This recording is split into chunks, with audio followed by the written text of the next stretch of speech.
Good morning. Welcome to the Heritage Foundation and our Lewis Lehrman Auditorium. We, of course, welcome those who join us on our heritage.org website on all of these occasions. For those here in-house, we would ask that courtesy check that our mobile devices have been silenced or turned off.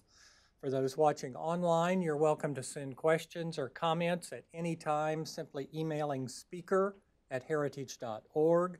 And of course, we will post today's program on the Heritage homepage for everyone's future reference. Several colleagues of mine will be participating in today's program. Ms. Paul Larkin, who is our Senior Legal Research Fellow, will lead our first panel. Emily Gao, who is Director of our Richard and Helen DeVos Center for Religion and Civil Society, will lead the second panel. And welcoming our special guest and introducing the program will be Kim R. Holmes. Dr. Holmes serves Heritage as Executive Vice President. Please join me in welcoming him.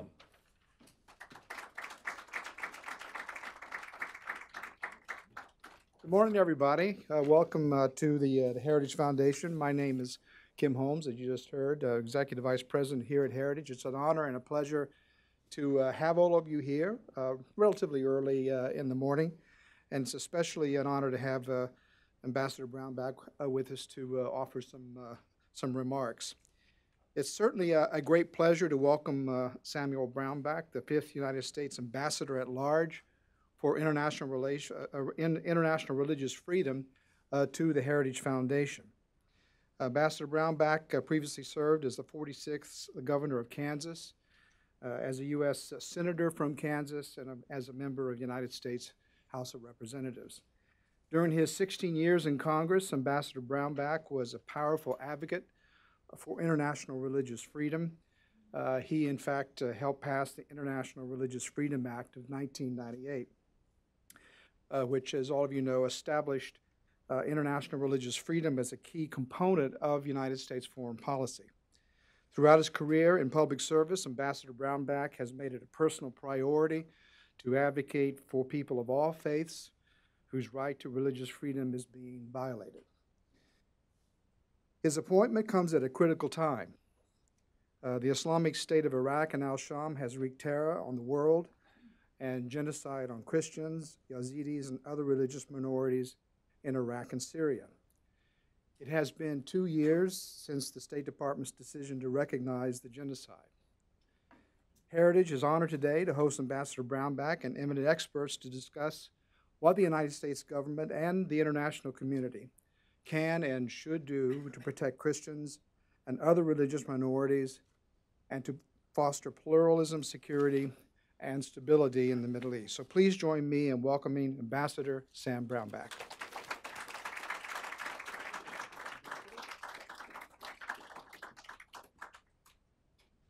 Thank you very much. It's great to return to Heritage Foundation. I've spoken on this platform before on different topics, and I love this place, and I love what you do. I love the institution, and I love how you fought for freedom and for good principles for many, many years on many topics. Got a confession to make. If I'm a little bleary-eyed, I stayed up late for the K-State Kentucky game last night. Pardon me for that, being a Kansan basketball. We consider that we grew the sport. It was born in Massachusetts, but it grew up in Kansas because the founder moved from Massachusetts to Kansas.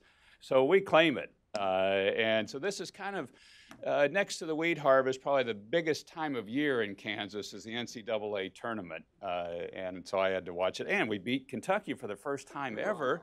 So thank you. Yeah, nobody likes Kentucky, right? I mean, unless you're a Kentucky grad. All right. Well, okay. You gotta have a personal connection there. Otherwise, generally people cheer against them. And we won, and so I was very excited. But I'm bleary-eyed, and I have my purple tie on for my K-State background, or Lent season, whichever you would prefer at this point in time, since we're the week before Good Friday and the big time of year that's going on there. Frank Wolf, who's a dear friend of mine and a mentor, thinks religious freedom is the biggest topic in foreign policy today, and I agree. I think this is just an enormous topic today, and it dominates the news around the world. I was coming in here, and a gentleman is heading out tomorrow for Bangladesh to the refugee camps. that are there. I don't know if he's still in the room or not, but not tomorrow. I'm going there the end of April, 1st of May, where you have the ethnic cleansing of a religious minority taking place in the Rohingya that's happening. And it is a horrific situation. I had a briefing by Amnesty International the first of last week, and then they briefed the International Religious Freedom Roundtable on Tuesday. At 1.2 million people, 900,000 who've been pushed out. And then they gave a number I had never heard before, a stat I hadn't seen that's grisly just in its statement of it, that they had documented over 100 women killed by rape. I mean, just let that soak in for a moment. Now I haven't verified this, but this is something that they were stating. Killed by rape. And you just go, now they're bulldozing the villages that were burned by the Rohingya.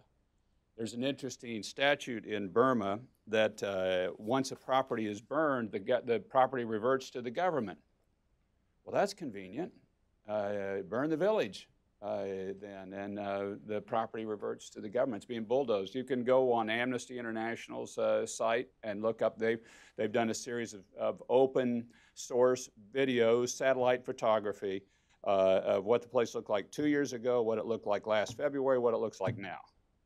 And I just think as the stories continue to come out of Burma and the refugee camps in Bangladesh, it's just going to continue to be a horrific situation.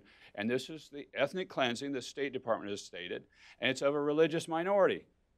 It's Muslims in a dominant Buddhist country. So this is an amazing thing that's taking place. It's a tragic thing that's taking place in that area.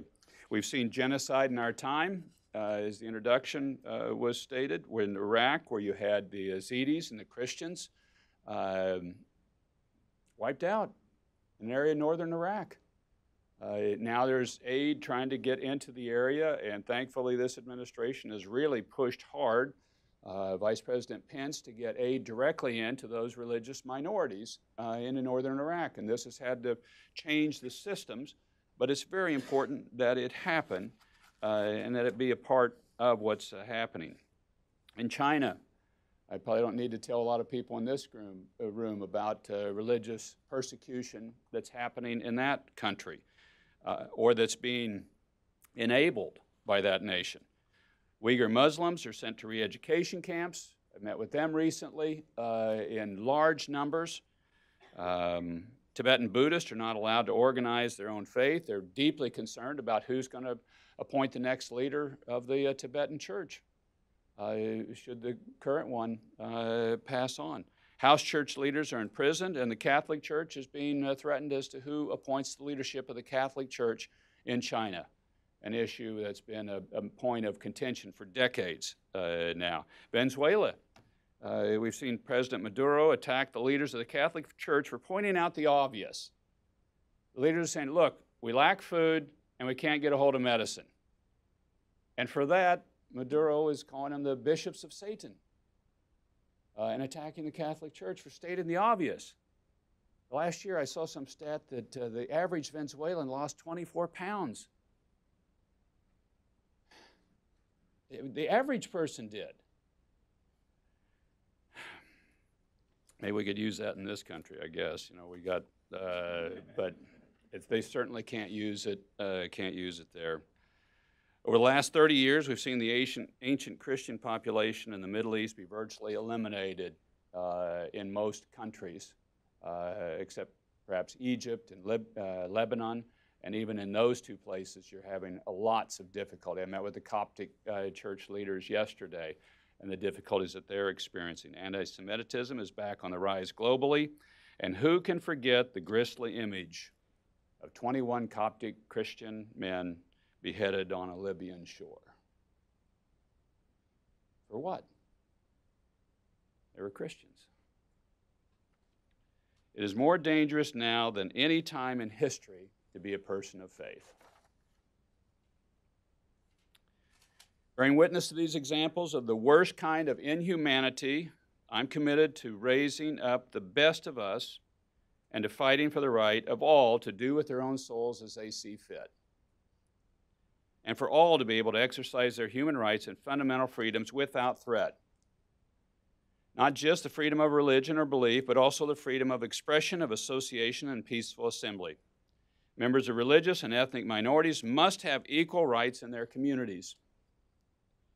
I'd like to see religious freedom be for this administration what climate change was for the last. Embedded in everything that is done. Embedded in our national security issues, in our assistance programs, and in our economic strategies. We must use our moral authority to press this issue globally.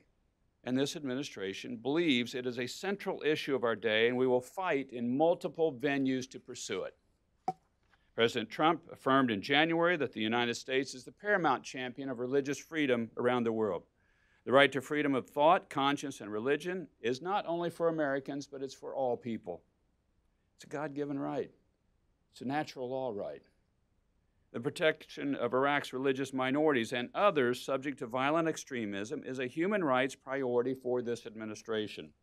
As Vice President Pence has said, quote, protecting and promoting religious freedom is a foreign policy priority of the Trump administration, which is fully committed in bringing relief and comfort to believers not only across the Middle East, but across the world. It was indeed Vice President Pence that called me and asked me to take this job. He believes in this cause, the administration believes in this cause, and we're going to fight for it. We will be undeterred in our commitment to monitor religious persecution and implementing policies that promote religious freedom. In this spirit, I stand here today to acknowledge that I believe, and I believe many do, that we are at a critical moment for the future of religious minorities globally. We're at a critical moment. Recent battlefield successes against ISIS in Iraq and Syria open new opportunities, but challenges clearly remain. ISIS, al-Qaeda, and other terrorists will continue to target religious minorities, and they do today. Authoritarian regimes continue to threaten the existence of religious minority communities across the Middle East and around the world. While the failure of governments to proactively protect all people, and particularly vulnerable minority communities, from societal violence can and does lead to many more victims. We must stand together against this. Now, I've been delighted to see that this topic, 20 years in since the passage of the original Religious Freedom Act, has attracted hundreds of groups around this country and around the world to rally together on the topic of religious freedom. When I had an opening reception of taking this job, I think we gave 2 or 3 days notice to people, and we had 400 people there. People get it. They know this is a big topic. They're ready to act. And I stated there, you know, I've stated at other places, I feel like I'm the Alabama football coach just dropped into that team. Where you have this kind of team around you and going, we can win. We just got to rally the forces and call the right plays. We can get this done. Sorry, everybody using football, sports analogies, but it's just best I can do. Alliances of the left and right are coming together internationally and certainly in this country to stand for religious freedom and against those who would denigrate it or deny it altogether. Now, our words must be joined by action. We cannot just do name and shame. We've got to act. To those countries, groups, or individuals that export violent extremism, that export it, we must fight their efforts. And to me, this is the top priority, those who are exporters of violent extremism. Number 2, to those countries, groups, or individuals that enable others to practice violent extremism. Those enabler countries that enable others to practice and to use violent extremism, we must confront them as a second priority.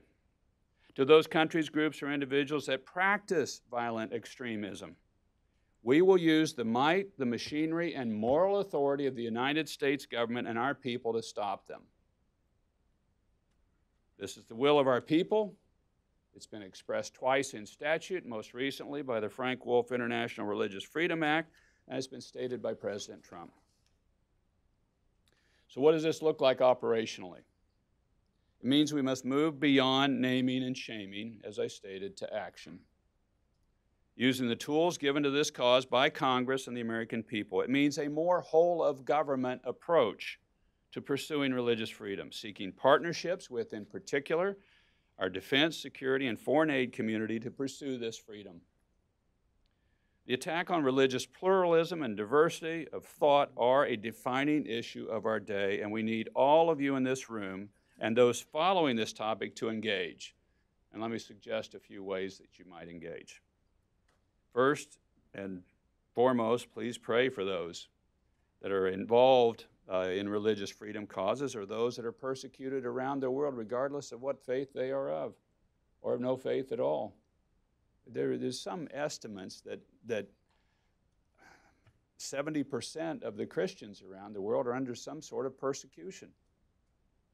And you can go and you can look at most of the countries in the world and find religious minorities in some level or some place of persecution of some type.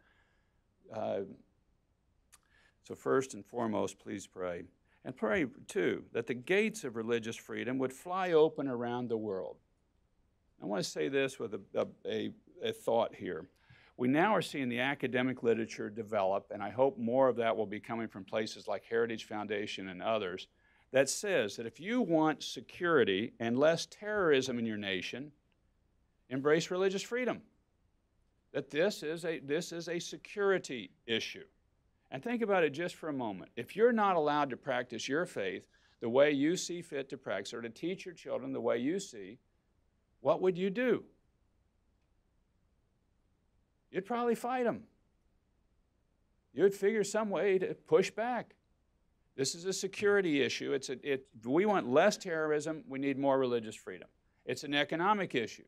We're seeing in the data now in the studies, and I hope more will be forthcoming. If you want to grow as a society economically, embrace religious freedom, religious pluralism, so that people can come and practice their faith as they see fit and grow economically themselves as well.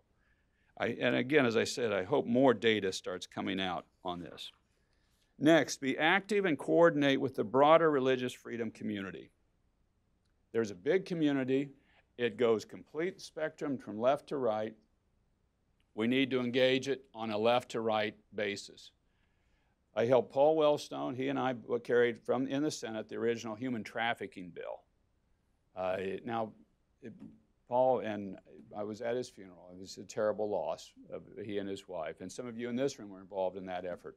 We had Gloria Steinem and Chuck Colson on that backing the same bill.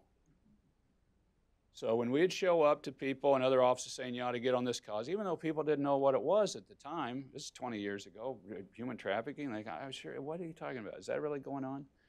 But they would see that Chuck Colson and Gloria Steinem were for it. Sign me up. Those guys agree. You guys, you must have really figured something out here. That coalition exists on this. I meet with the American Humanist Association. We've got Islamic groups. We've got Buddhist groups. There's Christian groups. There's atheistic, agnostic groups who want to have the freedom of thought or to have no engagement of their soul on an organized religion at all. And they all seek the same thing. We all seek the same thing, freedom. This is this God-given right that's born and within each of us, and we've got an alliance that we can get the complete broad spectrum, and we need the complete broad spectrum on, and we should fight for that. So connect. Each Tuesday at 11 a.m., I'm hosting at State Department a Religious Freedom Forum Roundtable. You're all invited to be there. All groups or individuals interested in this topic can come. We'll facilitate the connecting of groups and focusing on varied religious freedom topics. And we're going to have that, and it's a connecting group. It'll meet for an hour. It goes from 11 to 12 each Tuesday, and we're connecting people. And it's been a great thing for me to get an upfront early warning about what's taking place, because different people will bring topics up that are getting verified. But a lot of times these groups will feel it first before we'll see it in data points. And so it's been a great group, and I invite all of you to be there to join together. We'll also be conducting regular bipartisan meetings with Hill staffers in the House and the Senate who are interested in religious freedom. Had our first one this last week on the House side. Had bipartisan group of members, all interested in the same time, passionate about it too. We need to do that. Third, consider hosting meetings, conferences, or seminars on a religious freedom topic you're passionate about. And then here as well, I want to ask you and plead with you to please bring people to Washington who have direct experience with a persecution situation of their own story. And get them on social media, bring them in front of us. We're going to do what we can to get them on social media to tell their story. You all know things move by more of a feel and emotion and a story than it does by numbers, even though we really ought to be looking at the numbers, and you got 1 million people persecuted here, there, but millions, billions start rolling together in people's mind. But when they feel that story, when I met with this Algerian man the other day who is being persecuted in his country, they can't get their building permits because the government's shutting them down because they won't give, and they'll tell them you're shutting your church down because of safety code violations, and they won't tell them what the violations are, just you're shut down. Well, it's just different if you hear, well, there's 50 churches or 4 that are hit that way versus this man standing there telling me, here's what happened to him.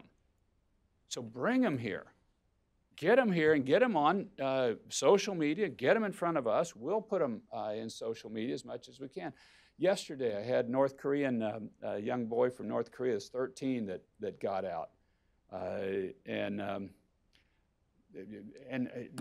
Some of you were with me when we did the North Korean Human Rights Act some years ago. There was a gentleman there that told me, he was the guy that President Trump recognized the State of the Union message, the North Korean that got out. He said when that bill passed, there was rumors around North Korea that something had happened, that somebody else was interested in this topic and was watching it. And it just gave them all hope that a big country like the United States would pay attention to what their plight was there. And now he's out, he's in South Korea and advocating for other people in North Korea now. And we need to press the Chinese government to treat North Korean refugees as refugees and not economic migrants. That will give them hope. They can move, they can get to another spot. And these do work and they do have impact. We can and must do more. Together as a community with shared values, the government, civil society, and faith communities, we can have and make an impact, and we must. With the full participation of all individuals, including religious minorities, societies can much better fulfill their potential and advance human dignity that strengthens peace, security, and prosperity. This has those components to it, and it produces, that's the fruit religious freedom produces. It produces peace, it produces security, it produces prosperity. All things we want. ISIS's genocide is a tragedy from which we must learn. We must honor those who died by ensuring we protect other ethnic and religious minorities targeted for mass atrocities. And we must help Iraq rebuild a society and a country where such crimes don't happen again. By God's grace, life always triumphs over death. Freedom overcomes oppression, and faith extinguishes fear. This is the source of our hope and our confidence in the future. So I want to thank you all for being here and your passion and your interest in this topic. And God bless you all. And God bless those people that are persecuted around the world. Here we sit in a free country, most powerful nation on the face of the earth. And woe to us if we're not fighting for those who are in jail and prison, and we know about it. God bless you all. I look forward to comments or questions that people might have.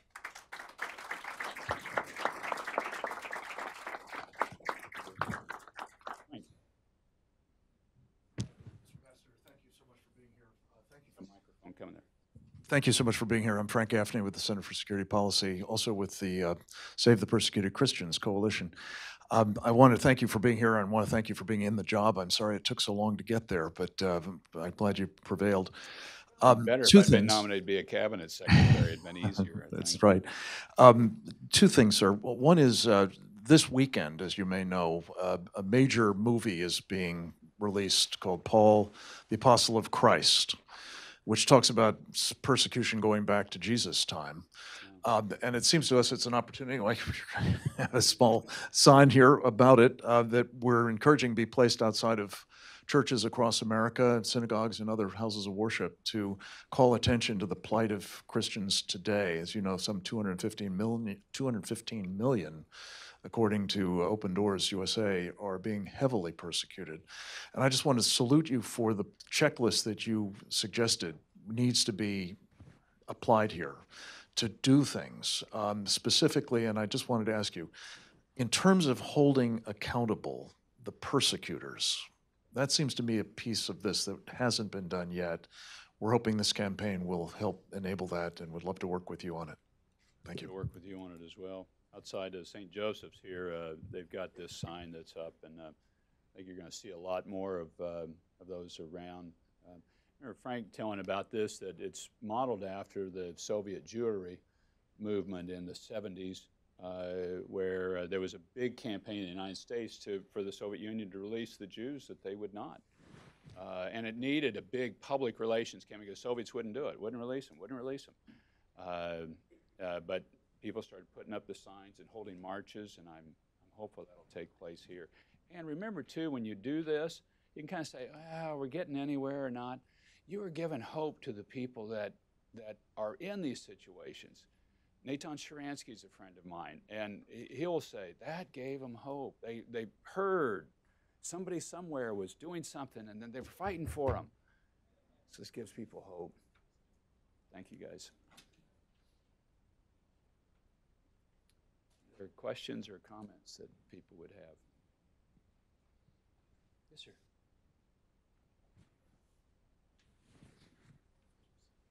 Thank you. Thank you, sir. Bela Gedeon, Embassy of Hungary in Washington, D.C. I'm the human rights diplomat. I wanted to thank you for your cooperation with the government of Hungary. Last time you had a chance to meet our Minister of Human Capacities, Yes. Mr. Zoltán Balogh, just a few weeks ago, in the beginning of March. And I just wanted to say a few words that we do have an exhibition at the Embassy of Hungary here in Washington, D.C., right on Massachusetts, titled Cross in Fire, Christians Persecuted in the Middle East. And the exhibition is continuing to be on display until the end of March. So I'd like to invite and encourage everyone to visit us on the corner of 16th and Massachusetts, because the exhibition is right on this very topic, the persecuted Christians, and I understand our minister talked about this topic with you just a few weeks ago. So I hope that everyone will be encouraged, and the exhibition is open usually most of the days of the week, and it's only by appointment. So I encourage you to contact the Embassy of Hungary through our website, and we'll be happy to give you a guided tour to anyone who is interested in this topic. The exhibition is on the program of the government of Hungary, how the government helps persecuted Christians in Iraq, Lebanon, and Syria through the assistance given directly to the local religious communities with the leaders of the communities, and how do they rebuild these communities so that families can move back to the destroyed villages. Thank you. Good, thank you. I'll make sure two people, just because it's a very hot current topic, Pastor Brunson is being held in a Turkish jail. Indictment filed or put forward this week. I was in a meeting with one of his lawyers earlier this week. Administration is pushing everything they can to get him out of jail. The indictment's very troubling, what the Turkish government has put forward. And I hope people will keep pushing and on this topic. And there's a number of individuals that a number of groups are working around the world. And I hope people get behind those causes. That gives people hope. I used to do this when I was in the Senate. Times we'd get people out of jail, and often you keep them alive.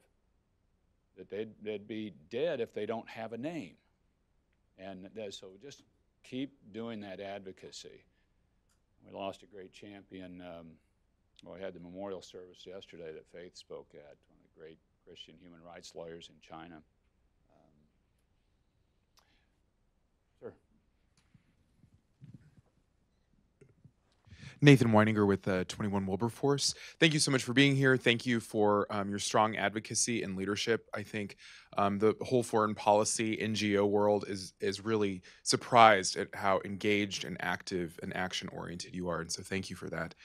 My question is related to what sort of policy tools or pressure tools can we as the NGO community bring to bear, not just on foreign governments, but we're also seeing, for instance, Marriott disciplined an employee for liking a tweet about freeing Tibet. Or there are also issues, of course, with Saudi Arabia and exportation of Wahhabism in Europe, even in this country, and also throughout Africa. What are some of the sort of actual tools that you think the NGO community can push on and rely on to help different government agencies pay attention to this issue, as well as different U.S. businesses? Thanks for raising those, and I think there are a number of them. At first, the people in this room in the advocacy community in the Frank Wolf Religious Freedom Act gave a number of tools to the government to use, and I think we need to start using the tools you gave us. And the civil society community can push that those tools be used. They're there. They've been granted by the people of the United States via their Congress and the government.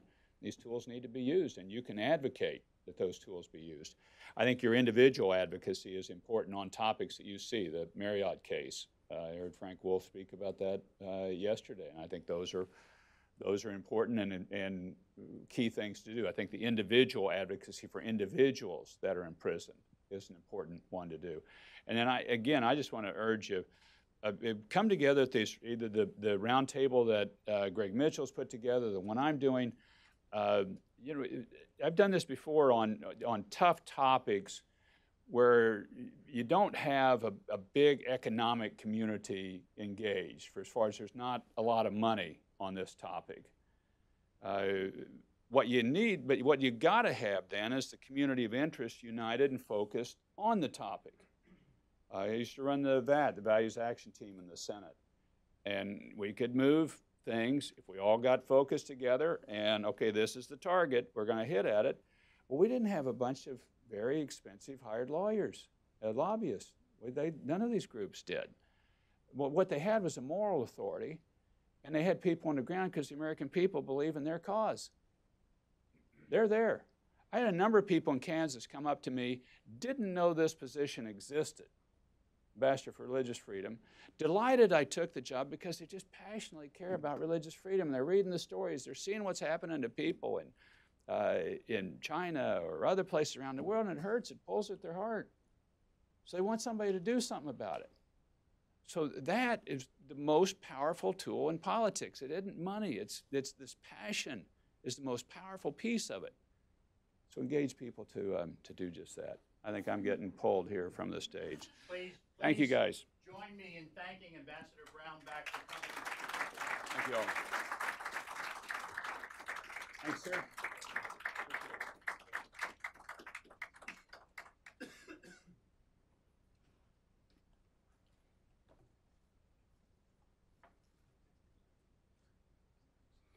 On February 21, 2015, the international criminal syndicate that calls itself the Islamic State in Iraq and the Levant posted on social media what might be the world's most famous snuff video.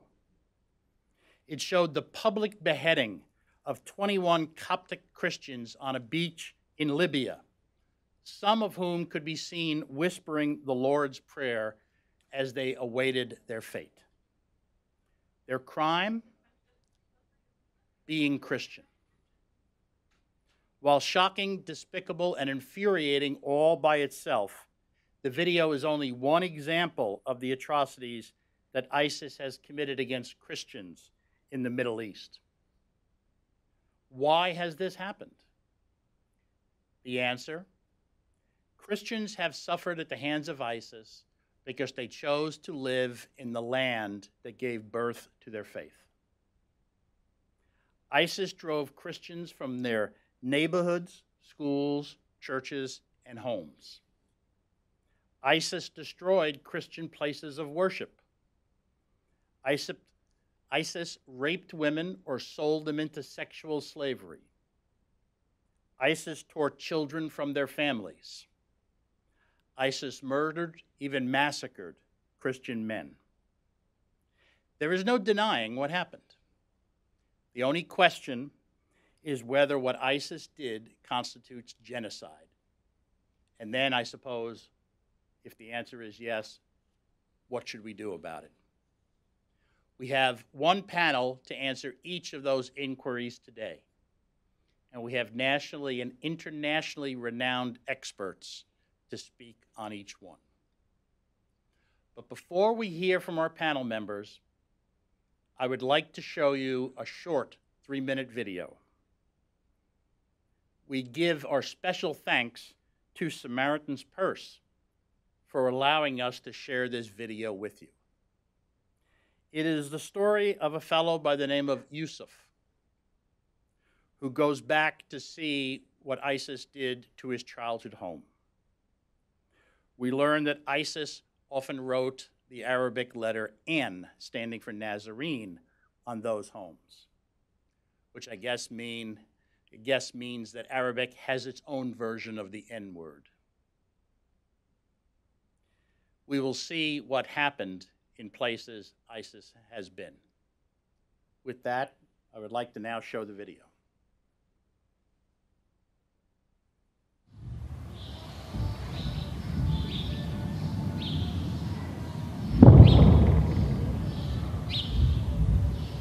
Each one of us, to be honest, I mean, feel hate, feel like anger.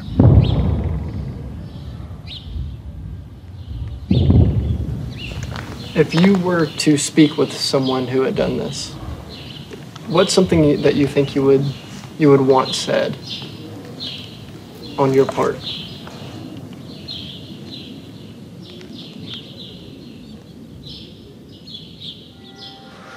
It's a really hard question.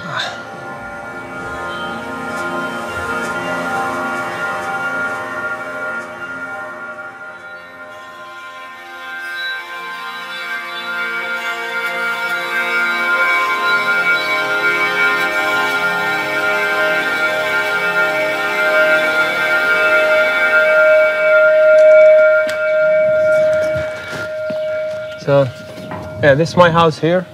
This is the place where I spent my childhood. This is the place where I grew up. I got married. I had 2 kids here in this house. Let's have a little walk in the house.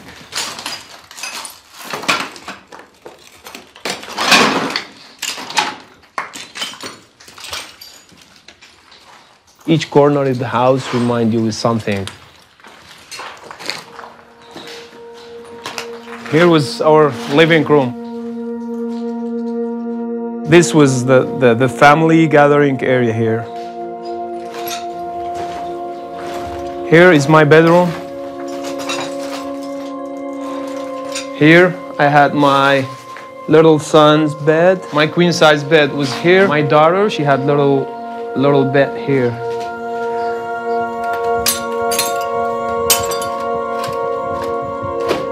Your life is connected to your house. And when they burn your house, they burned your life, they burned your soul. Christians here were really suffering and struggling from ISIS, asking them to deny the Christianity and accept the Islam. Even there were some of them, a couple of them, they were old ladies, 80 years old, 70 years old ladies, and they were forced to spit on holy Bibles, to step on cross, through the cross on the ground, and become Muslims. People would rather to die and not do that. That's why all the Christians people, they just like simply left everything behind and flee the city.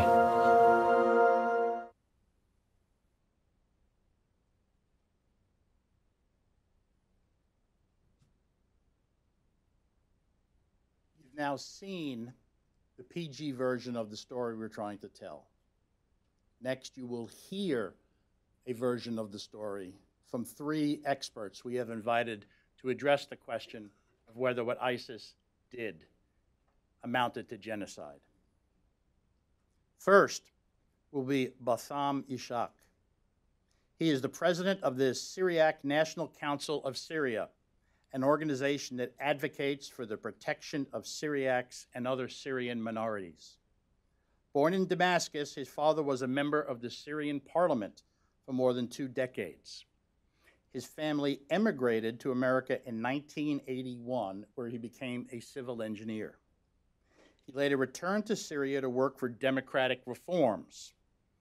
He is the former executive director of the Syrian Human Rights Organization, a founder of the Syrian National Council, and a former member of the Council's General Secretariat. Due to threats on his life, he was forced to flee Syria in 2011. He has a master's in political conflict management from Royal Roads University in Canada. Then we will hear from Professor Gabriel Said Reynolds, a professor of Islamic Studies and Theology at the University of Notre Dame. His research focuses on the Quran and on Muslim-Christian relations. A PhD graduate of Yale University, Professor Reynolds has published 3 books, such as The Quran and the Bible and The Emergence of Islam, Classical Traditions in Contemporary Perspective. He has also edited or co-edited 3 other books. In 2017, he was invited by the Vatican to be one of 15 Catholic representatives to participate in a bilateral conversation with 15 Muslim counterparts at the Al-Azhar Al-Sharif Center for Dialogue in Cairo, Egypt. The third speaker on the first panel will be Professor Robert Destro. He is the founding director of the Interdisciplinary Program in Law and Religion at the Columbus School of Law at Catholic University. A graduate of the University of California at Berkeley Law School, Professor Destro is the co-author of the book Religious Liberty in a Pluralistic Society. He has also written numerous scholarly articles on subjects such as the status of religion in international law and, in particular, on genocide. In that regard, Professor Destro was the primary author of a 2017 report on the genocide of Christians in the Middle East, endorsed by 2 widely known and respected organizations, the Knights of Columbus and In Defense of Christians. He also wrote the initial drafts of the House and Senate resolutions finding that ISIS was responsible for the genocide of Christians in the Middle East. As they take the stage, please join me in giving them a warm welcome.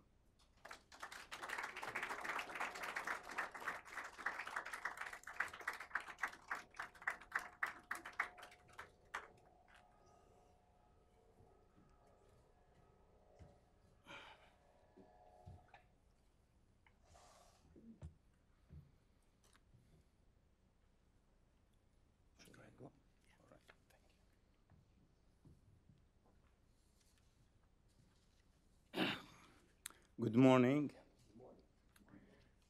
I want to first thank all who are present here and the Heritage Foundation for hosting this very important and timely topic.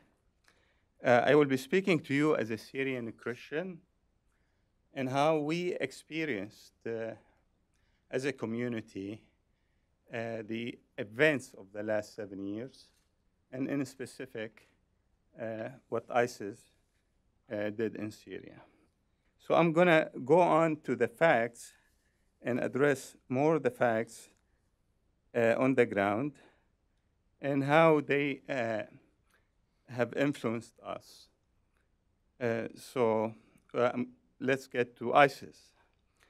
In October 15, 2006, the Islamic State of Iraq was formed from the ashes of the Iraqi al-Qaeda. And many of the Iraqi Sunnis, Muslim Sunnis, who were feeling marginalized by the political system, at the time in Iraq, joined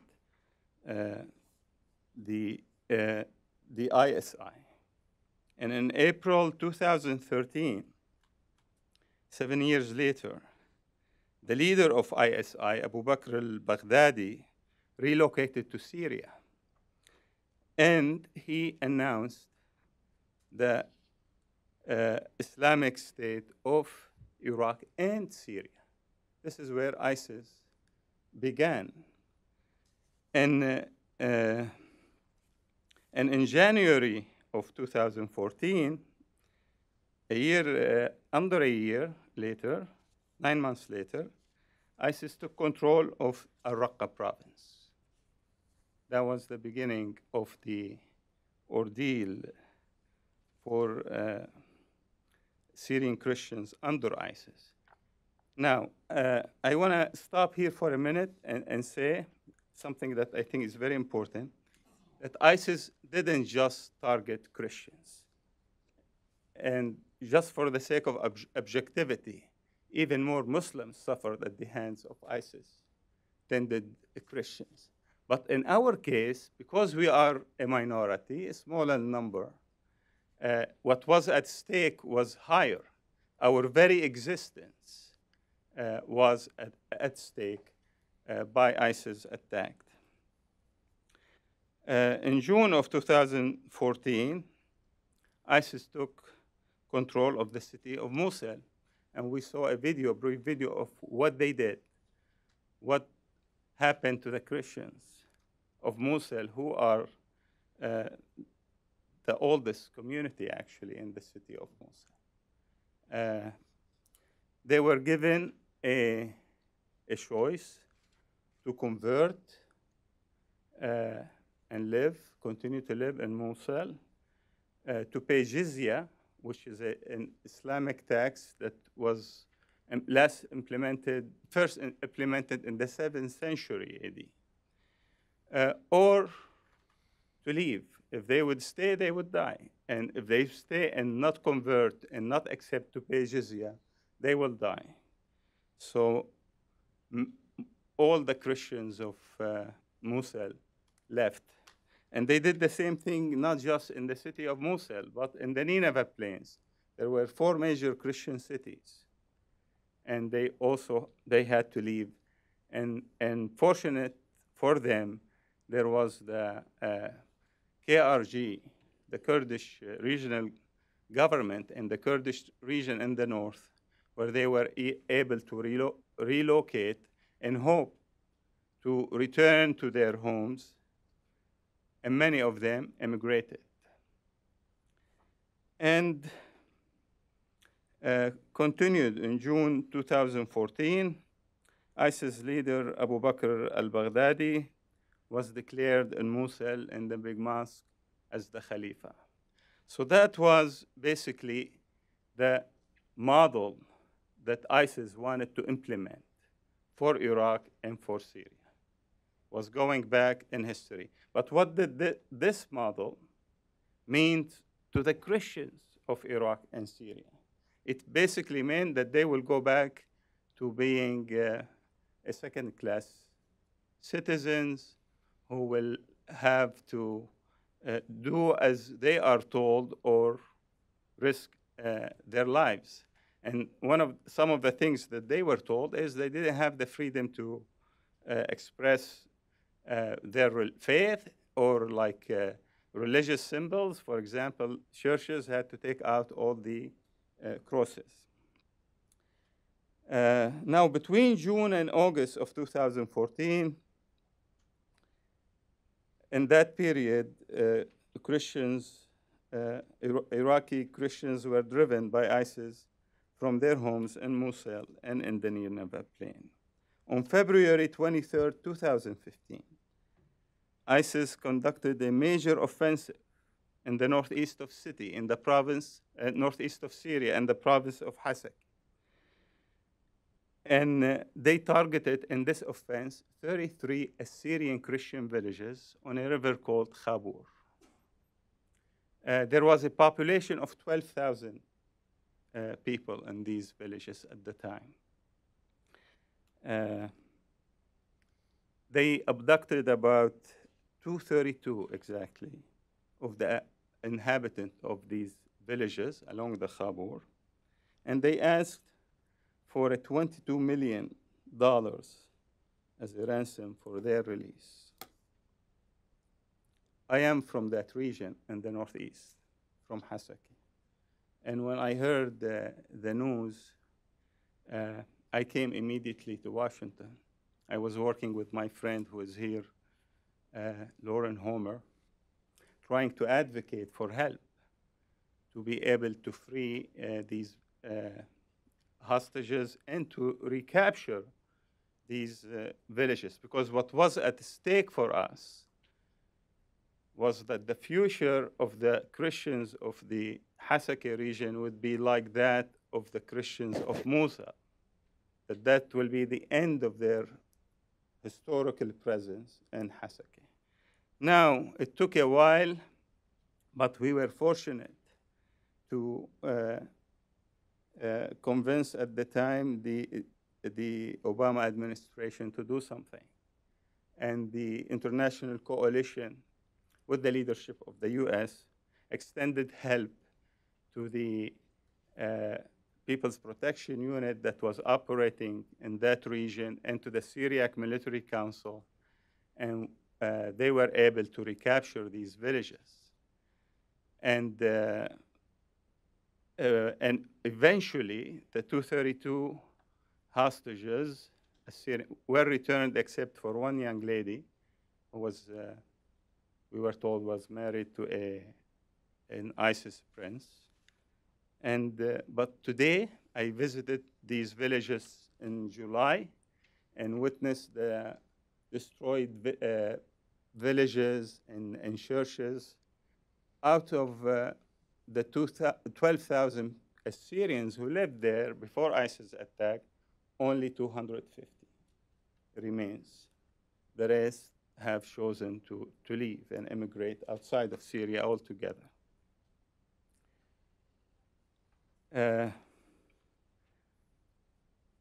And the story goes on. Now, I want to mention now something about how was the reaction in the West. On February 3rd, 2016, European Union recognized persecutions of Christians by ISIS as genocide. On March 15, 2016, US followed suit and recognized the atrocities as genocide. On April 20, 2016, British Parliament followed suit. However, a similar motion failed in Canada when it was opposed by majority of MP in Justin Trudeau Liberal government. So I think I share with you this to demonstrate how internal politics can play with the fate of a minority, in this case, the Christian minorities. So what is required here? I think for us to protect these minorities, whether they are in Syria, Iraq, or anywhere in the world, we need to make religious freedom an issue that is free from internal politics, like in this case, like what happened in Canada, or make it free even from international politics.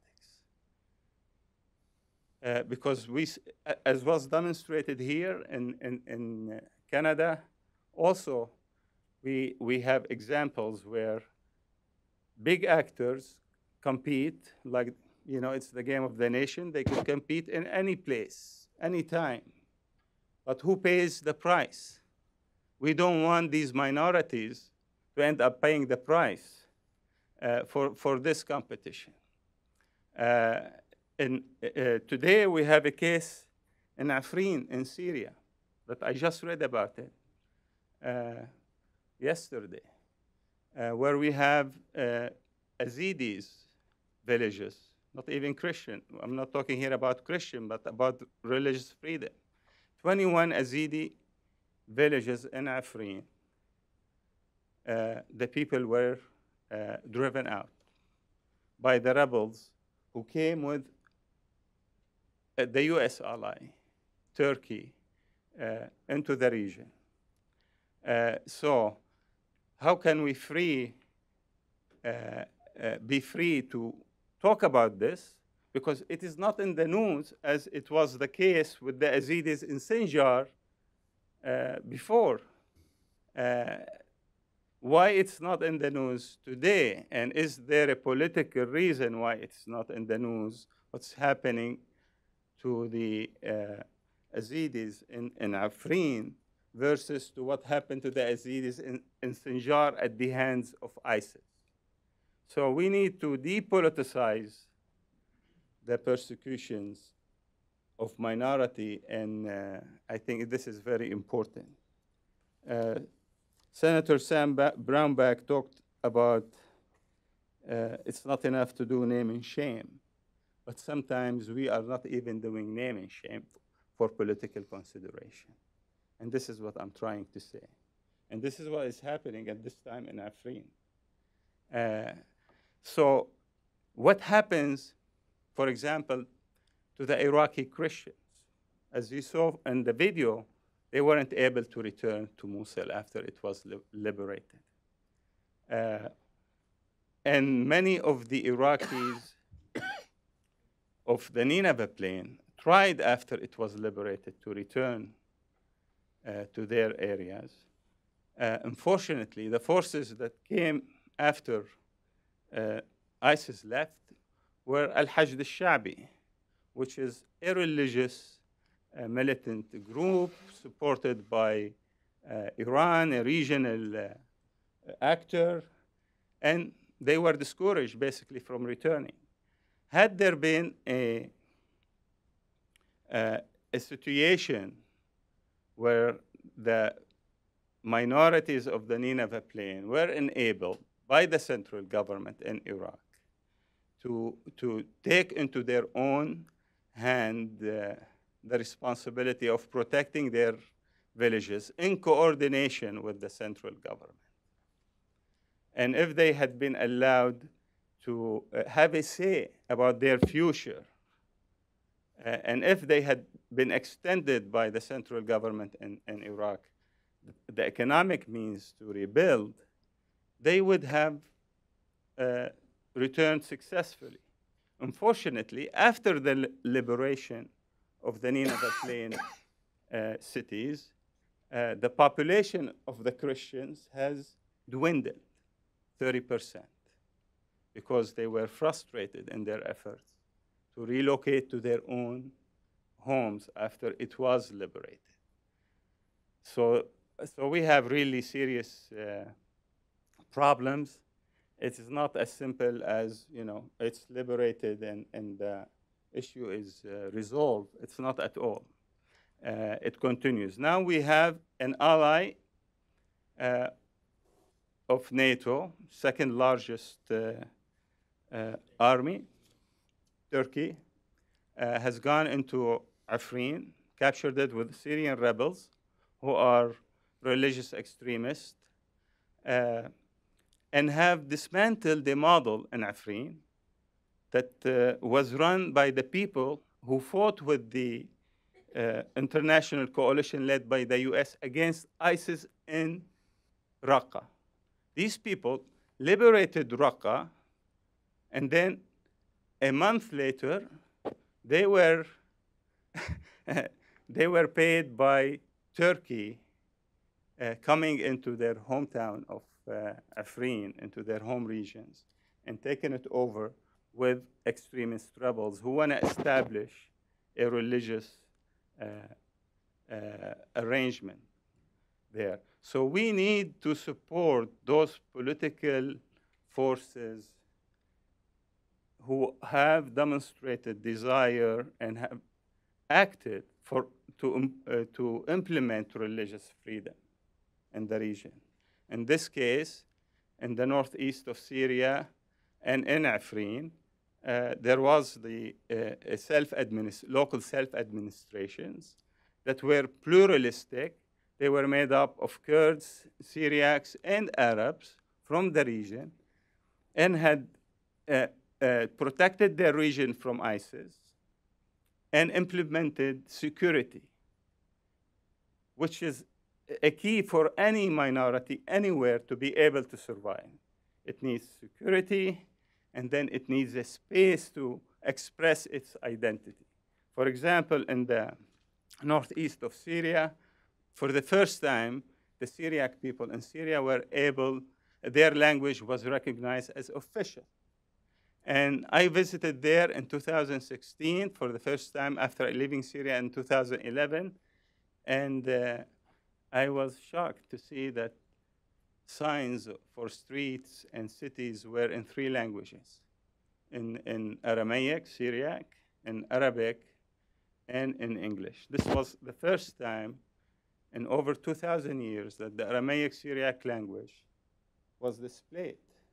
And that was, for me, the first time that I felt in Syria that I belonged, because I was respected. My ancestors' language was recognized and displayed. So for minorities to feel belong and stay, they need recognition and space. But just to be there while their identity is oppressed, like what happens during the rule of Saddam Hussein and Hafiz al-Assad and the Ba'athists in Syria, that wasn't enough. So you have like the harsh genocide that was done by ISIS against Christians. Then you have the soft ethnic cleansing, where you're allowed to live, but your identity is not recognized. You're not allowed to be who you are. And this is why people didn't feel like they belonged there, and many Christians under Saddam and under Hafiz al-Assad, and now in Egypt, are leaving. So what's the solution? You know, I think the experience has demonstrated that yes, strong central government, like the case in Egypt with Sisi and before him Mubarak, like the case with Syria during Assad and with Iraq during Saddam, that central strong state apparatus kept, provided security. But that's not enough. In order to sustain the presence of these minorities, you also need to balance between a strong central government and a form of decentralization that allow these people in the places of their living to have a space to express their identity and have a sense of belonging. I will stop at that. Yeah. Thank you.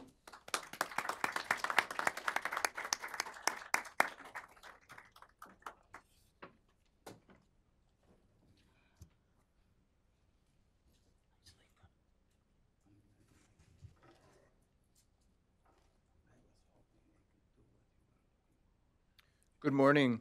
I am honored to have been invited to participate in this event with such esteemed colleagues.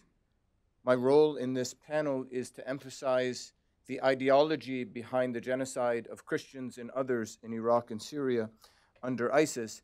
And I'd like to emphasize, just to begin, that we're speaking about an ideology that is a part of one particular current within Sunni Islam, namely Salafi jihadism. So we're not speaking about Sunni Islam generally, let alone all of Islam generally. And my intent is neither to stigmatize Sunni Islam nor Muslims. The first step, though, to understanding the actions of ISIS in Iraq and Syria is to appreciate this ideology. Politicians and pundits alike, and sometimes even representatives of the Islamic community, fall into the trap of writing off the leaders of ISIS and its fighters as a band of mentally unstable lunatics. From this perspective, ISIS is nothing but a fringe group bent on destruction and bloodshed. It has no connection to Islam, whether to the Quran or any other source of revelation or jurisprudence. Now, Graham Wood attempted to counter these caricatures in his now famous Atlantic Monthly piece entitled What ISIS Really Wants. In his work Salafi Jihadism, Shiraz Maher attempts to do something similar. He writes, "The violence of groups like Al-Qaeda and associated movements is neither irrational nor whimsical. For every act of violence, they will offer some form of reference to scriptural sources, however tenuous, esoteric, or contested." Now, it seems to me that part of the reason for our impression that groups such as Al-Qaeda and ISIS are aberrations, groups which seem to appear out of nowhere, ex nihilo, is because of the way such groups explode onto the world's media with acts of horrific violence. Yet these movements do not, in fact, come from nowhere. They are part of a larger ideological current within Sunni Islam, a current now known as Salafi jihadism. Now, this phrase was originally coined by Western observers, but has now been embraced by the actors of the movement themselves in the Arabic phrase as-Salafiyya al-Jihadiyya. In my presentation today, I would like to shed some light on this current within Sunni Islam and hopefully thereby explain how ISIS claims to legitimize its genocide against Christians. In order to do this, I will start with the Quran and then turn to two principal currents of jihadi Salafism. I may need some help with this slide there if someone can advance it. There we go.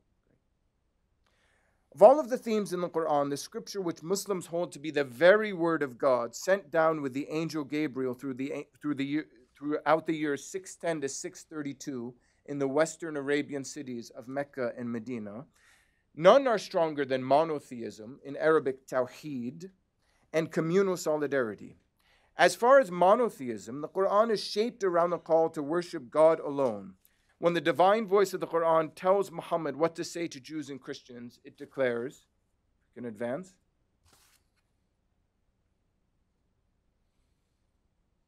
You can read the slide here, I won't read through it, O people of the book, etc. This call to monotheism is central to the preaching of Muhammad and all of the prophets before him. In another passage, the Quran even has Jesus threaten Christians for having turned him into a god. And the threat is even unto hellfire. If we can advance to the next passage. So it emerges that proper monotheism is what sets apart the faithful from the wrongdoers in God's eyes. In a third passage, the Quran makes it still more explicit. God will forgive any sin except for the sin of associating something with him. In the Arabic term there is shirk. The second Quranic theme, which I would like to highlight, communal solidarity, is less often emphasized, yet the Quran develops the notion that its followers are a community or even a nation set apart. Next slide, please. What is more, one of the markers of this community is their solidarity among themselves. And indeed, some verses suggest that the believers should not ally themselves with outsiders. Still more dramatic is Quran chapter or surah 48, verse 29. Some of you might recognize this citation from a scene in the movie Argo, where a Muslim is suggesting that another fellow Muslim housekeeper should not protect the non-Muslim Americans who are in hiding. Now, the notion of communal solidarity is reflected in many ways in Islamic tradition. Indeed, the very fabric of Islamic jurisprudence is marked by the notion that the Islamic State has a responsibility to draw people into full membership of the community of believers through, first of all, evangelism or dawah, but also through punitive measures for those who fail to follow Islamic law or declare things in Islamic law to be permitted which should be forbidden, a concept known as istihlal. The state is also expected, at least in classical jurisprudence, to lead the community in war or jihad against the unbelievers. Beneath all of this is the notion of communal solidarity. Abu Muhammad al-Maqdisi, a major Salafi jihadi thinker who fought with the Mujahideen in Afghanistan, writes, "The blood of a Muslim is dear, and its sanctity is great, and the violation of Muslim blood is great danger." From the perspective of communal solidarity, Islam is the community established by God, and believers in that community are in a struggle with non-Muslims. An-Nasr lil-Islam, victory to Islam, goes the slogan. Now, Muslims might pursue this victory over non-Muslims in different ways. Some are dedicated to evangelism, and indeed Muslim evangelists such as the South African Ahmed Didat or the Indian Zakir Naik are celebrated throughout the Islamic world. But other Muslims, including the Salafi jihadis, those who concern us today, pursue Nasr, or victory for Islam in combat. These two methods, or manhaj in Arabic, might be roughly associated with the two periods of Muhammad's career. First, the Meccan period, when he operated as a messenger warning his audience of punishment on the day of resurrection. and then the Medinan period from 622 to 632, when he operated as the head of a state and the commander of an army. For Salafi jihadi groups such as ISIS, there can be no peace against non-Muslims. There is only war. In their flashy magazine, Dabiq, the propaganda agents of ISIS write, if we have the next slide, please. And I just won't read the whole citation for you, but would emphasize in the middle of this passage, we read, thus, this is addressing the Christians, even if you were to stop fighting us, your best case scenario in a state of war would be that we would suspend our attacks against you, if we deemed it necessary, and I move on, before eventually resuming our campaigns against you. The themes of monotheism and communal solidarity, I have tried to show, are prominent already in the Quran, and so they have shaped Islam through the centuries. Yet Salafi jihadism is a modern phenomenon. Most scholars find its roots in the thinking of the Arabian reformer Muhammad ibn Abd al-Wahhab, who died in 1792. Although an important ideological source of Salafi jihadi thinking is the Mamluk-era scholar Ibn Taymiyyah, who died in Damascus in 1328. In other words, in order to understand Salafi jihadism, we have to go beyond an identification of themes in the Quran to recognize principles that separate this movement from other currents in Islam. I would like to focus today on two principles. The first is jihad. Now, while there are certain currents of Islam which hold that jihad is a spiritual struggle against one's sinful self, the so-called greater jihad, for Salafi jihadis, jihad is simply qital, fighting. What is more, it is the quintessential religious act. In Shiraz Mahir's words, Salafi jihadis consider jihad to be the pinnacle of Islam. And in the words of Ayman al-Zawahiri, the current leader of al-Qaeda, jihad, quote, takes precedence over feeding the hungry, even if the hungry would starve as a result. This has practical consequences for the way doctrine on war is articulated as Salafi jihadi thinkers engage in a process known as fiqh al-muwazanat, or jurisprudence of balances. While there's no time to go into a full expose of this notion among Salafi jihadis, I would like to focus on why they would find Christians, and even Christians in Iraq and Syria who never raised arms against Muslims, a licit target of jihad. As we saw in the previous quotation, ISIS holds that Christians who have not explicitly accepted the domination of Islam become, in the technical term is dhimmis, by paying a special tax known as the jizya, mentioned in the previous presentation. These Christians are a legitimate target. This is reflected in ISIS's magazine Rumiyya, and this is the magazine which is even flashier and replaced the earlier magazine Dabiq. In an article entitled "The Ruling on the Belligerent Christians," it is stated, the mushrikeen cannot render their blood inviolable except through a dhimma contract or a covenant of security or safety. And the inviolability of their blood in such cases would be an exceptional ruling. And whenever that ruling is terminated, their blood would go back to the default ruling of it being permissible to shed. In other words, ISIS refuses even to grant Christians the tolerance that Islamic law traditionally allows them, let alone anything approaching a modern conception of citizenship. Instead, they treat Christians as mushrikun, polytheists whose blood is licit. This genocidal attitude towards Christian is reflected in the widespread reports of Christian women, along with Yazidi women, being taken by ISIS for sexual slavery. Now, jihad against Christians is also motivated by a notion known as qisas, or the law of equal retaliation. According to this notion, Muslims are free to respond to any aggression against fellow Muslims, even in terms of the method of aggression.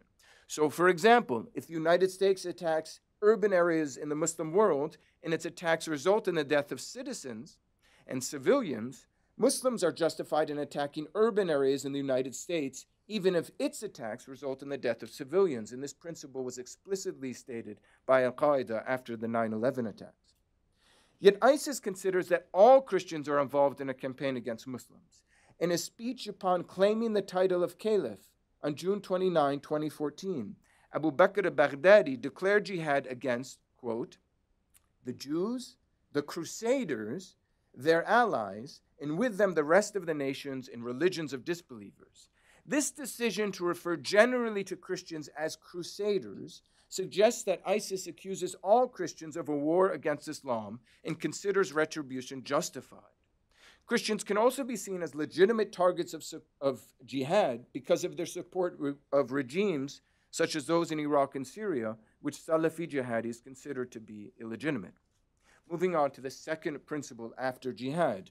This is a principle known as al-wala wal-bara, or to cite Maher's translation, the making of love and hate, and it doesn't mean what it sounds like. In its original formulation, it is usually applied to responsibility to distinguish oneself from non-Muslims in terms of personal conduct. For Salafi jihadis, however, the concept has a political element and involves choosing one's friends and one's enemies. It is often understood, for example, in the writing of Abu Muhammad al-Maqdisi, to involve the obligation not to cooperate with unbelievers in jihad. Al-wala wal-bara is different from the principle of jihad, as it is largely unknown and not applied outside of Salafi circles. Part of its interest for us is the way it is tied up with the larger tendency of Salafis to divide the world between true Muslims and the enemies of Islam. And I'm moving towards a conclusion here.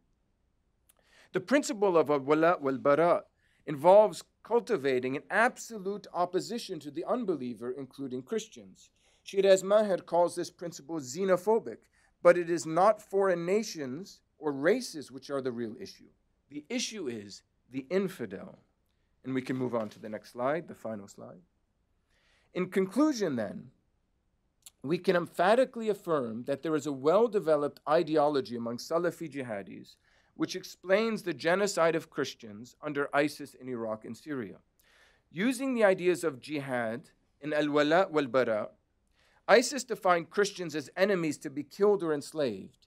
Indeed, in a fundamental way, ISIS sees itself in a struggle against Christianity, evidenced by an issue of their magazine Dabiq, which has the flag of ISIS photoshopped over the Vatican, or another issue with its headline, "Break the Cross." In other words, Christians are not simply random or casual victims of violence in Iraq and Syria. They are singled out as infidels and killed for their unbelief. In an article entitled, "Why We Hate You," it's very subtle, an anonymous author for ISIS insisted that the shooting at the Orlando nightclub was not a senseless act of violence. He wrote, "The only thing senseless would be for there to be no violent, fierce retaliation in the first place."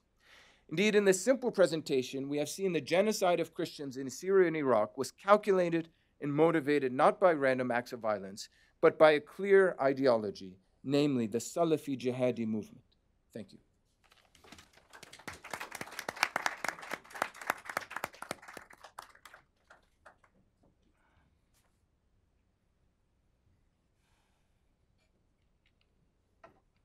Well, good morning, and thank you for having me this morning. My job as the cleanup speaker on this panel is to talk to you about the law of genocide. And I'm going to start by referring first to the social and moral obligation that undergirds the law of genocide.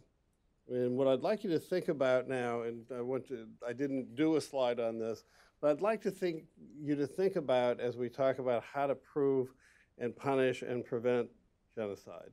So I want you to think about building a pyramid. You start with the base, and then eventually you get to the top of it. Okay? And so our obligations, our social obligations with respect to genocide are to predict it, to prevent it, and then to punish. Okay, the first two elements are forward-looking, to predict and prevent. What we're talking about ISIS having done in Iraq and what's now going on in Syria and other places is the punishment part. Okay, and so what we need to make sure that we get our understanding straight, because what we need to understand is if we are talking only about ISIS, which is, as Bassem Ishaq has said, it's an offshoot of al-Qaeda. Okay, but it's not gone. It's actually part of the al-Qaeda worldwide criminal syndicate that Paul Larkin talked about earlier. We have ISIS as an outgrowth of al-Qaeda. We have al-Qaeda being active in many places, such as the Balkans, Yemen, Sinai, and the Sahel. Al-Qaeda and ISIS have joined forces with Boko Haram and al-Shabaab in sub-Saharan Africa, and that's the next hotbed. And they are making common cause with the narco-terrorists in South and Central America to bring people right here into the United States. And so when we talk about, what we should do as a matter of law, we have to understand the nature of the threat we're facing. And, Dr. Reynolds has pointed out that Christians are the targets. Mr. Isaac has pointed out that Muslims have by far been the largest number of victims.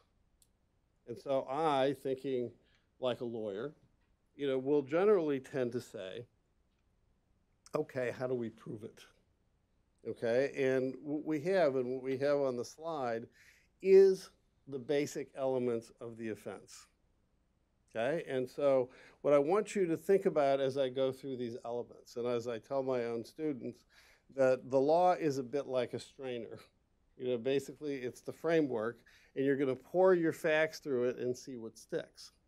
Okay, and this is the, so what we want to do is look at the preliminary elements. It's a collective crime that can occur in times of war or peace, and it has to be committed with the specific intent, meaning exactly what Dr. Reynolds had talked about, is the specific intent to destroy, either in whole or part, or substantial part, a national, ethnic, racial, or religious group. Okay, now, I want you to think, and at the end, it says, as such. Okay, now, this is one of those places, as we get our heads correctly oriented on this, this is one of the reasons I don't like the term ethnic cleansing. I don't like the term religious cleansing. Why? Because actually that was, if you think about all of the debates and all of the problems that we have had getting a decent discussion of the Armenian genocide, what the Turks will tell you is all we did was move people, and unfortunately a lot of them died. Okay, if you look at what's going on in Myanmar, they're basically moving the Rohingya out, okay, and a lot of them died.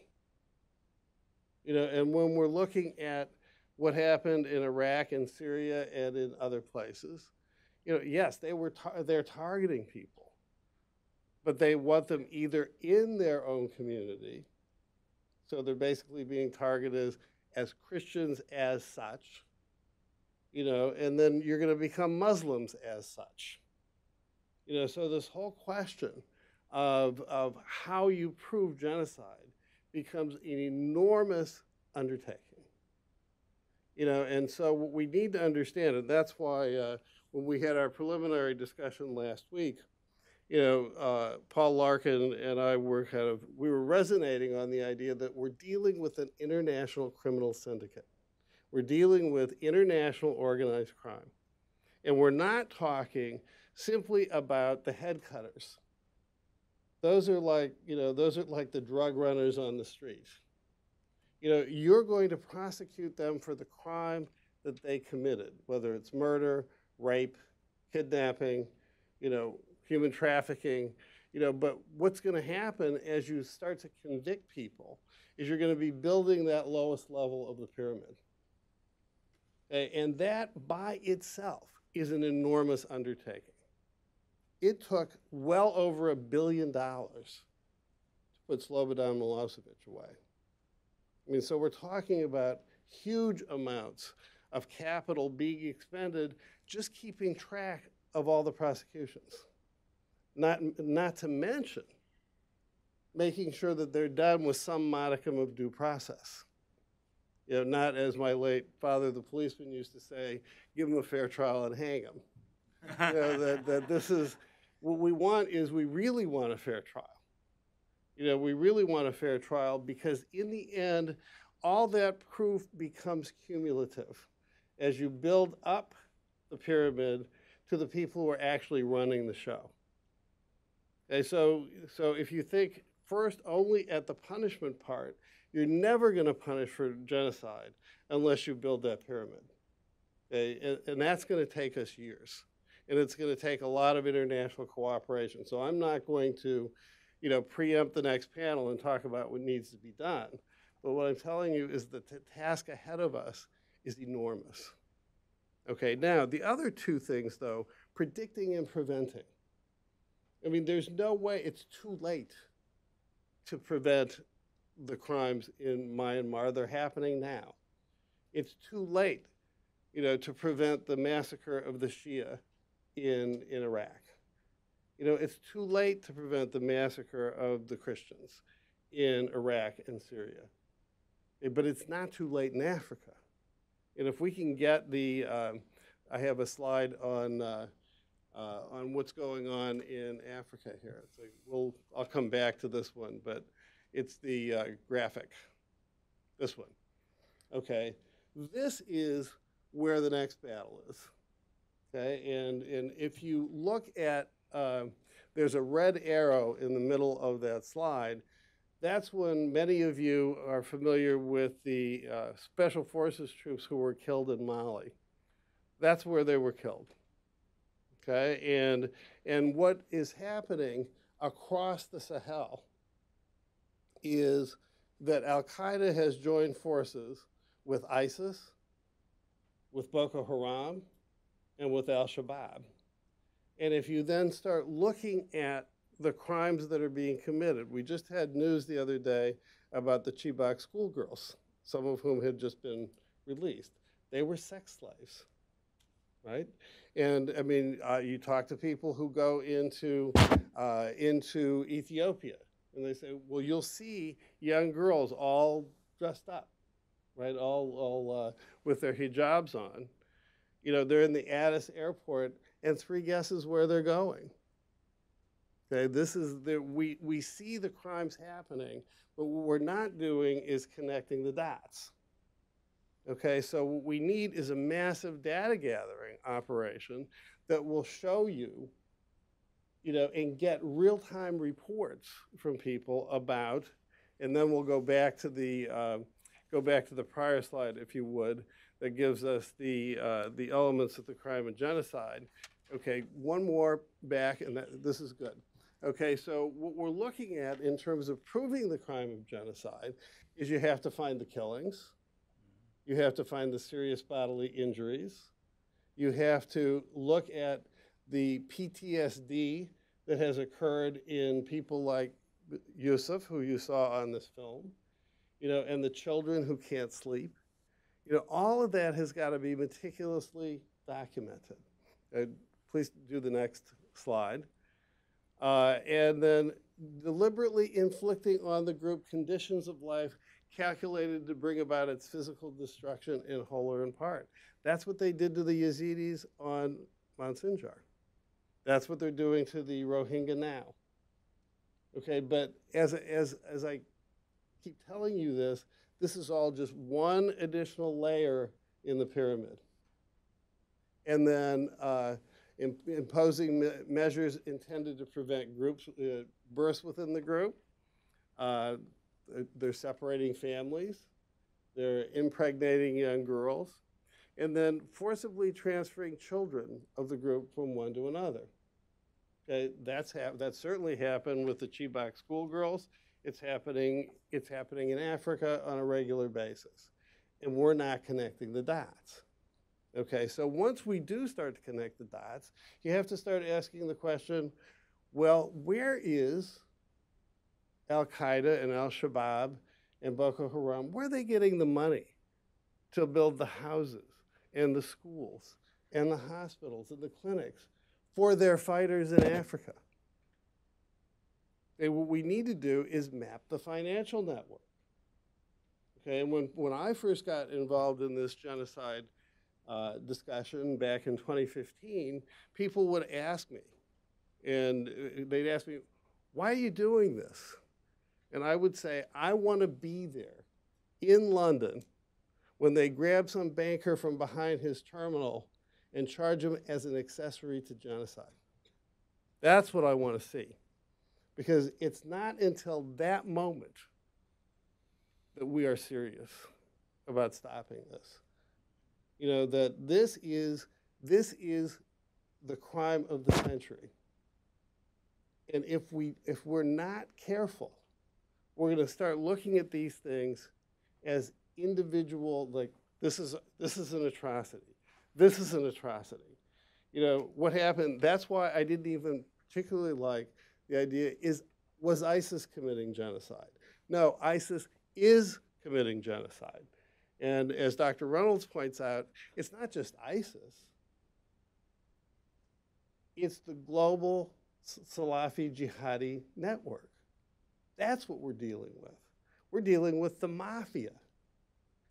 You know, and you can't get them by just going after the drug runners. Okay, you're not going to be able to squeeze the guy on the bottom and get information about the guy on the top. It just doesn't work that way. And so my suggestion to you as we talk about how you prove the crime of genocide is that we have to have a completely different understanding of what the threat matrix actually looks like and what it's going to take to build that pyramid so that when the time comes, we can target the leaderships of these groups like we did with Slobodan Milosevic himself and put them away. Or, as my late father would say, give them a fair trial and hang them. You know, but the point being that we are talking about an enormous amount of resources. We're talking about enormous reporting and data gathering resources. It just cannot be done simply. You know, but we've got to get started. We've got to see how it all connects together. You know, and then once we get together, we can figure out what to do next. And so I'll leave it with that. Thank you very much.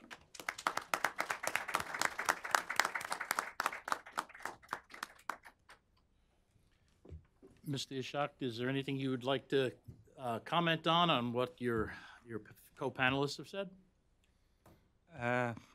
Well, I appreciate what they said. I would want to just clarify one more thing that also my colleagues here referred to, which is that ISIS started in Iraq as Islamic State of Iraq and appealed to Sunni Muslims who were feeling disenfranchised. And at the time, when a new political system was set up after Saddam Hussein, there was a desire by the majority to take a revenge, and they felt like this is their time to acquire the privileges. And any time that you don't share privileges and you don't share power, and you end up, and you have a situation of injustice, you end up with a problem. This is, so many of the ex-Ba'athists ended up with ISIS and committed all these crimes that Christians who had nothing to do with the power struggle between Shia and Sunni paid for that. So it's very important, I think, lesson is to learn how we need in the Middle East, in these countries, and now we have Syria coming up for a new political system at some time, we don't know when, is to make sure that everybody is participating, no one is left out. Like today, for example, Turkey wants to leave out PYD and connect them to PKK and call them terrorists. But you can't do this and have a just system.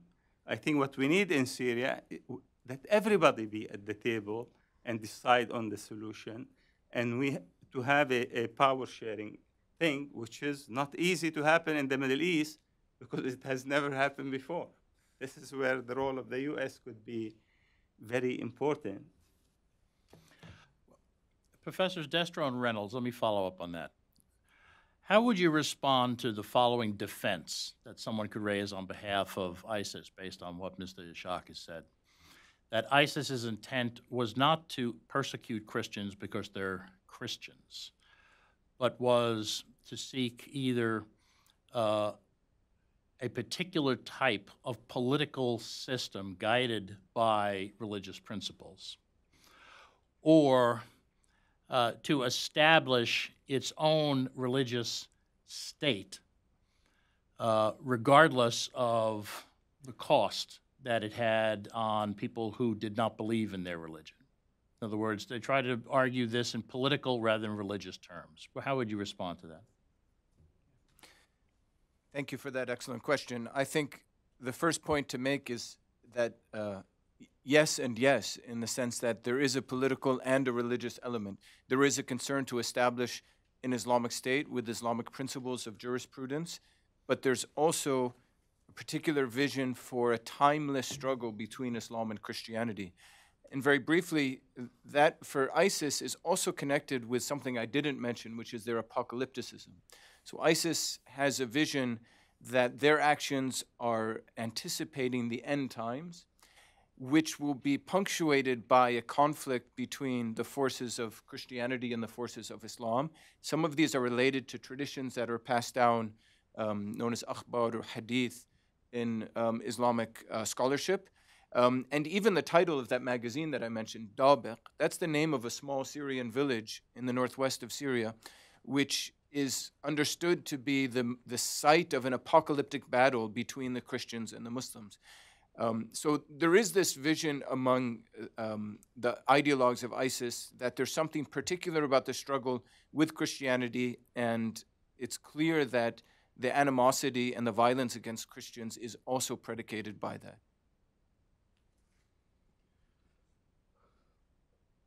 That was a very good question. I would say that looking at this as a lawyer, it doesn't make any difference. All I want to know is, are you killing? Are you committing serious bodily injury? Are you inflicting permanent mental impairment? Are you preventing births and forcefully transferring children? I don't care why you're doing it. What I want to know is, are you trying to change the character of this community by force? If that's what you're doing, you're guilty. Doesn't change a thing. In fact, it may make it worse. Can I hear about that? Certainly. Sure.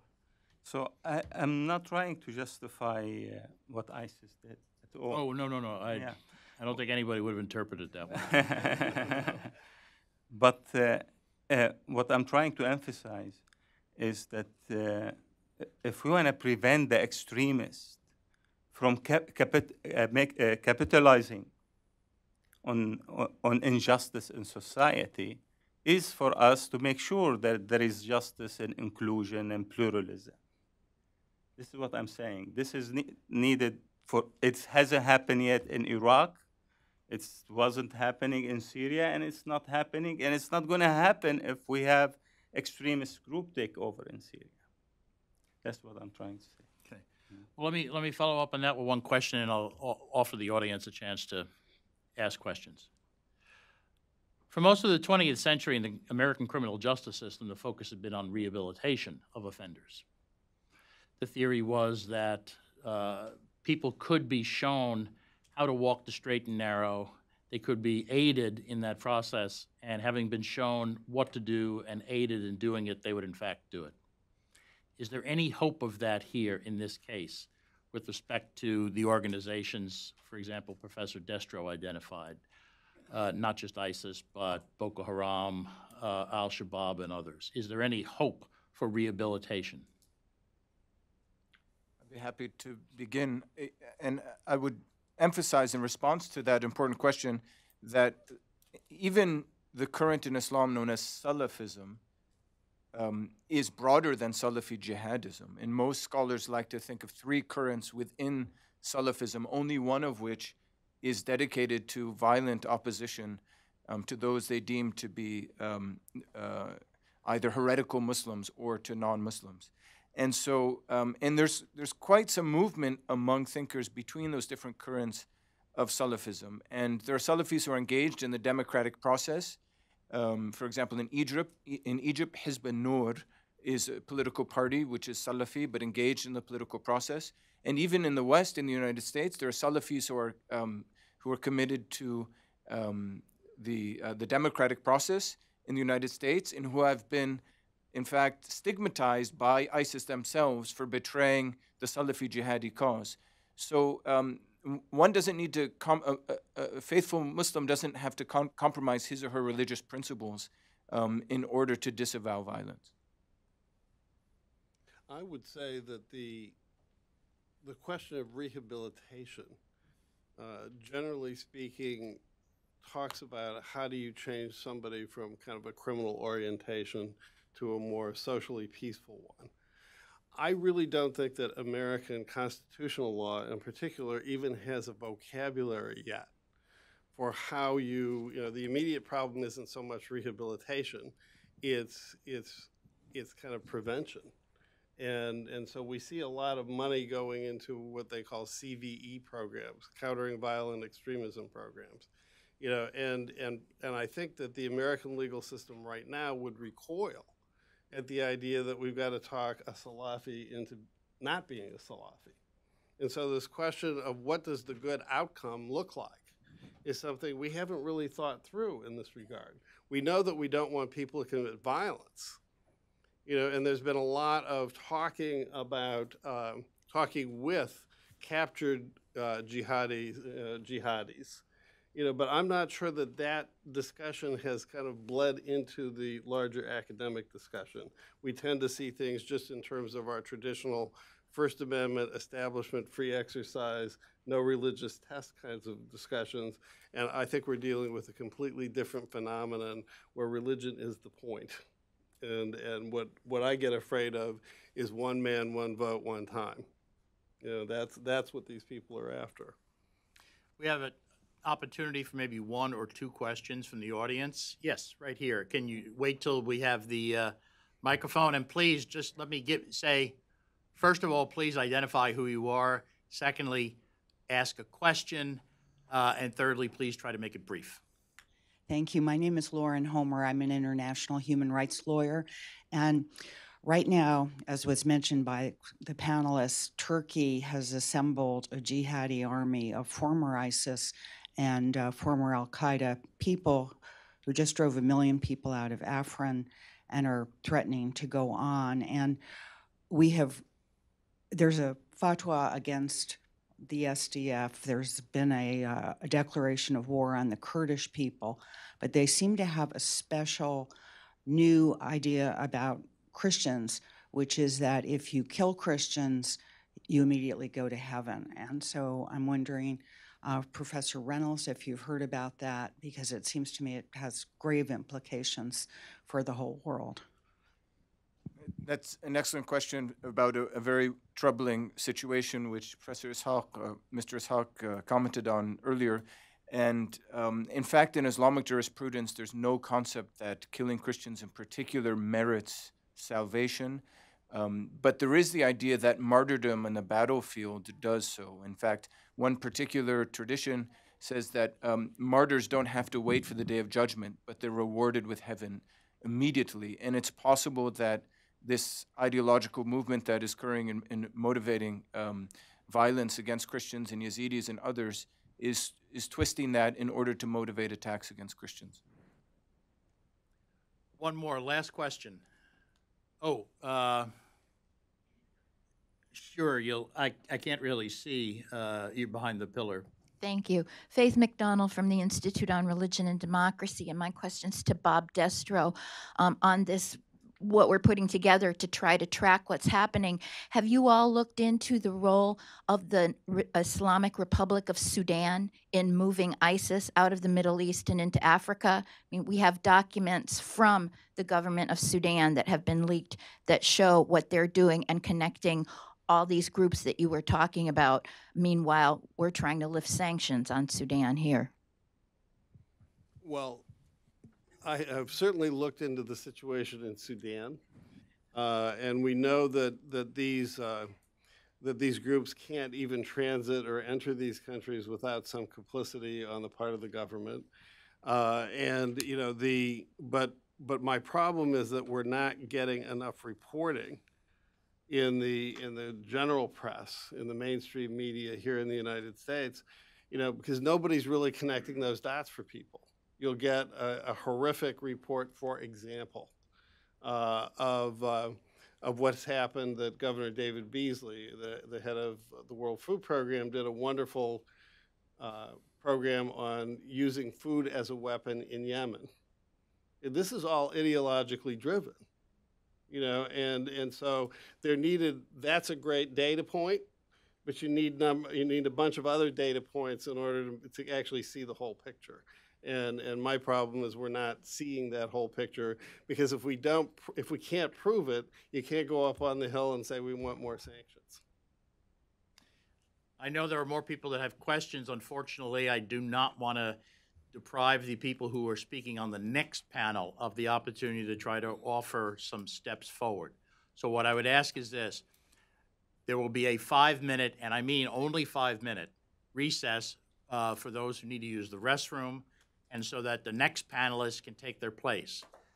Please, though, first, join me in thanking our speakers on this panel.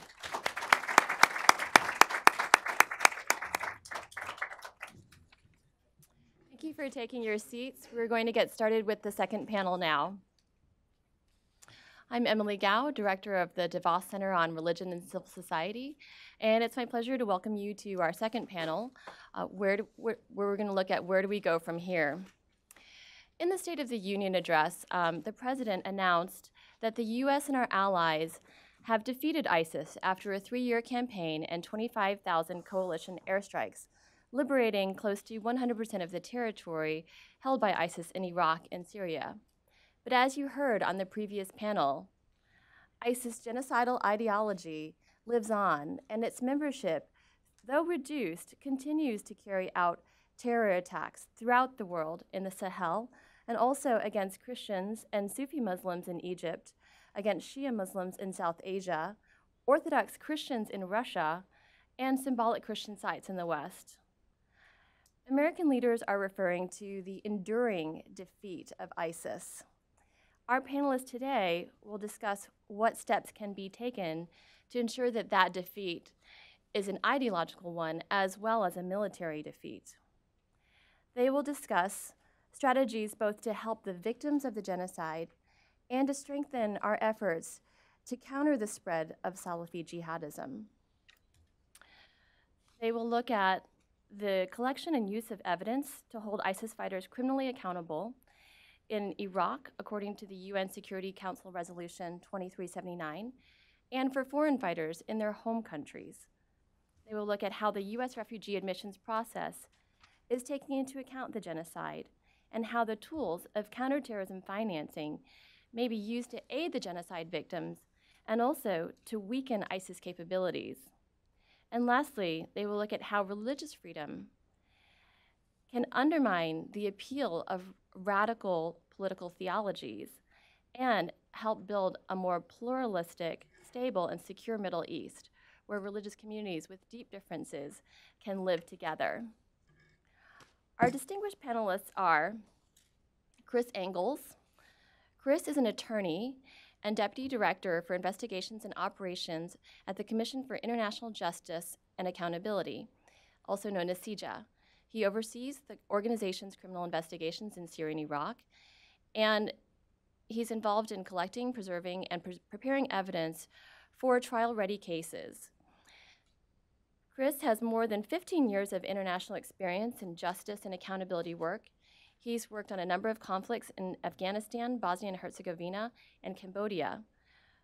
In 2016, Chris testified at the hearing of the Commission on Security and Cooperation in Europe, chaired by Representative Chris Smith, on the Iraq and Syria Genocide Relief and Accountability Act of 2016, bipartisan legislation that provides relief to victims of genocide and accountability for perpetrators. He is a graduate of UC Davis Law School and Brown University. Olivia Enos is a policy analyst in the Asian Studies Center at the Heritage Foundation. She specializes in human rights and transnational criminal issues. Olivia has published numerous papers, including an April 2016 paper written with Heritage Senior Research Fellow James Phillips on the next steps for addressing ISIS genocide. Olivia has a bi-monthly column in Forbes magazine where she writes about the intersection between human rights and national security. Her commentaries appeared in the Washington Post, National Interest, Georgetown Journal on International Affairs, and Providence, a journal of Christianity and Foreign Policy. She has a master's degree from the Edmund Walsh School of Foreign Service at Georgetown University. And Kent Hill is the executive director of the Religious Freedom Institute. He was senior vice president at World Vision and served for 8 years as assistant administrator for the U.S. Agency for International Development, responsible for all USAID health programs worldwide. Dr. Hill was also president of Eastern Nazarene College, the Institute on Religion and Democracy, and vice president of the John Templeton Foundation. Dr. Hill has published a book on Christianity and the Soviet Union, and his PhD is from the University of Washington. Please join me in welcoming our panelists.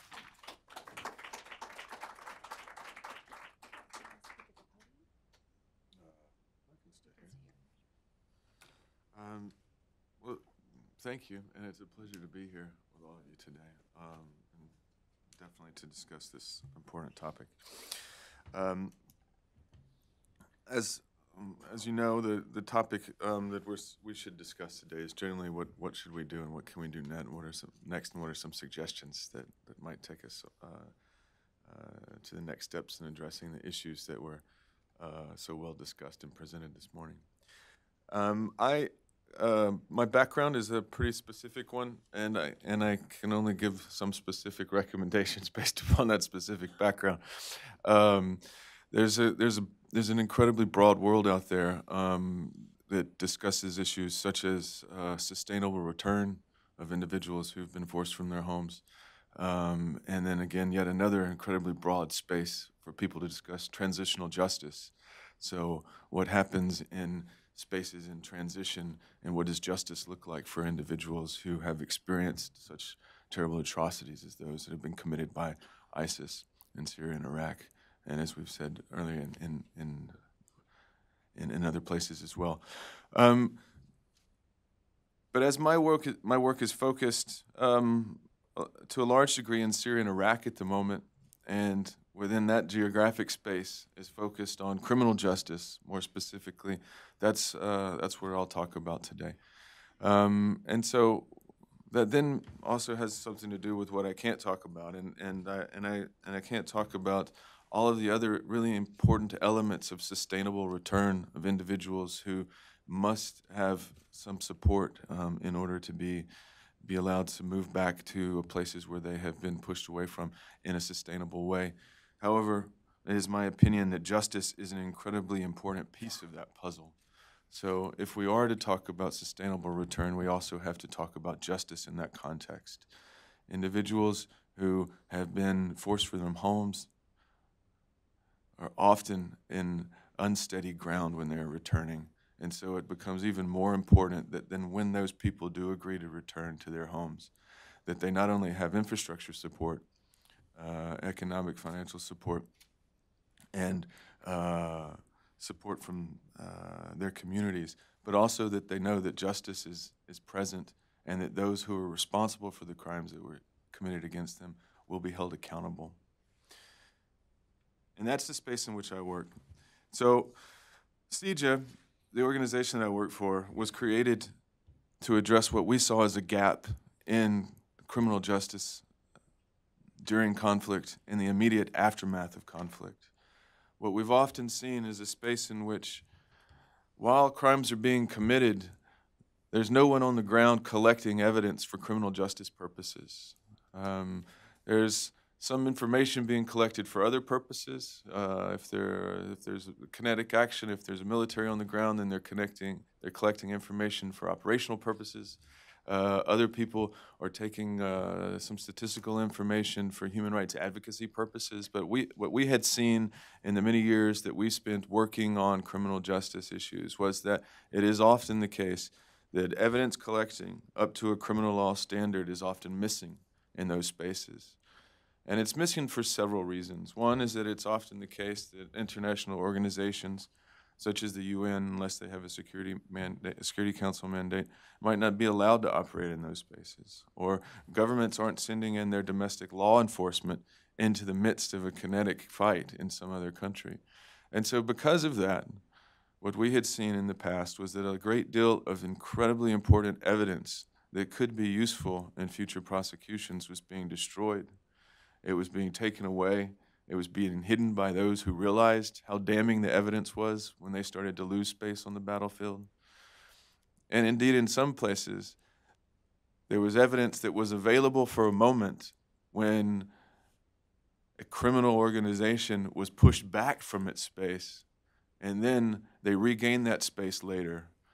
And then you have the terrible situation in which there was a moment in time where you could grab this evidence of these atrocities. But if you don't act now, if you don't act immediately, then it might be gone forever. And that's something that we saw too many times. And that's why we began this organization, to address that one small piece of the puzzle.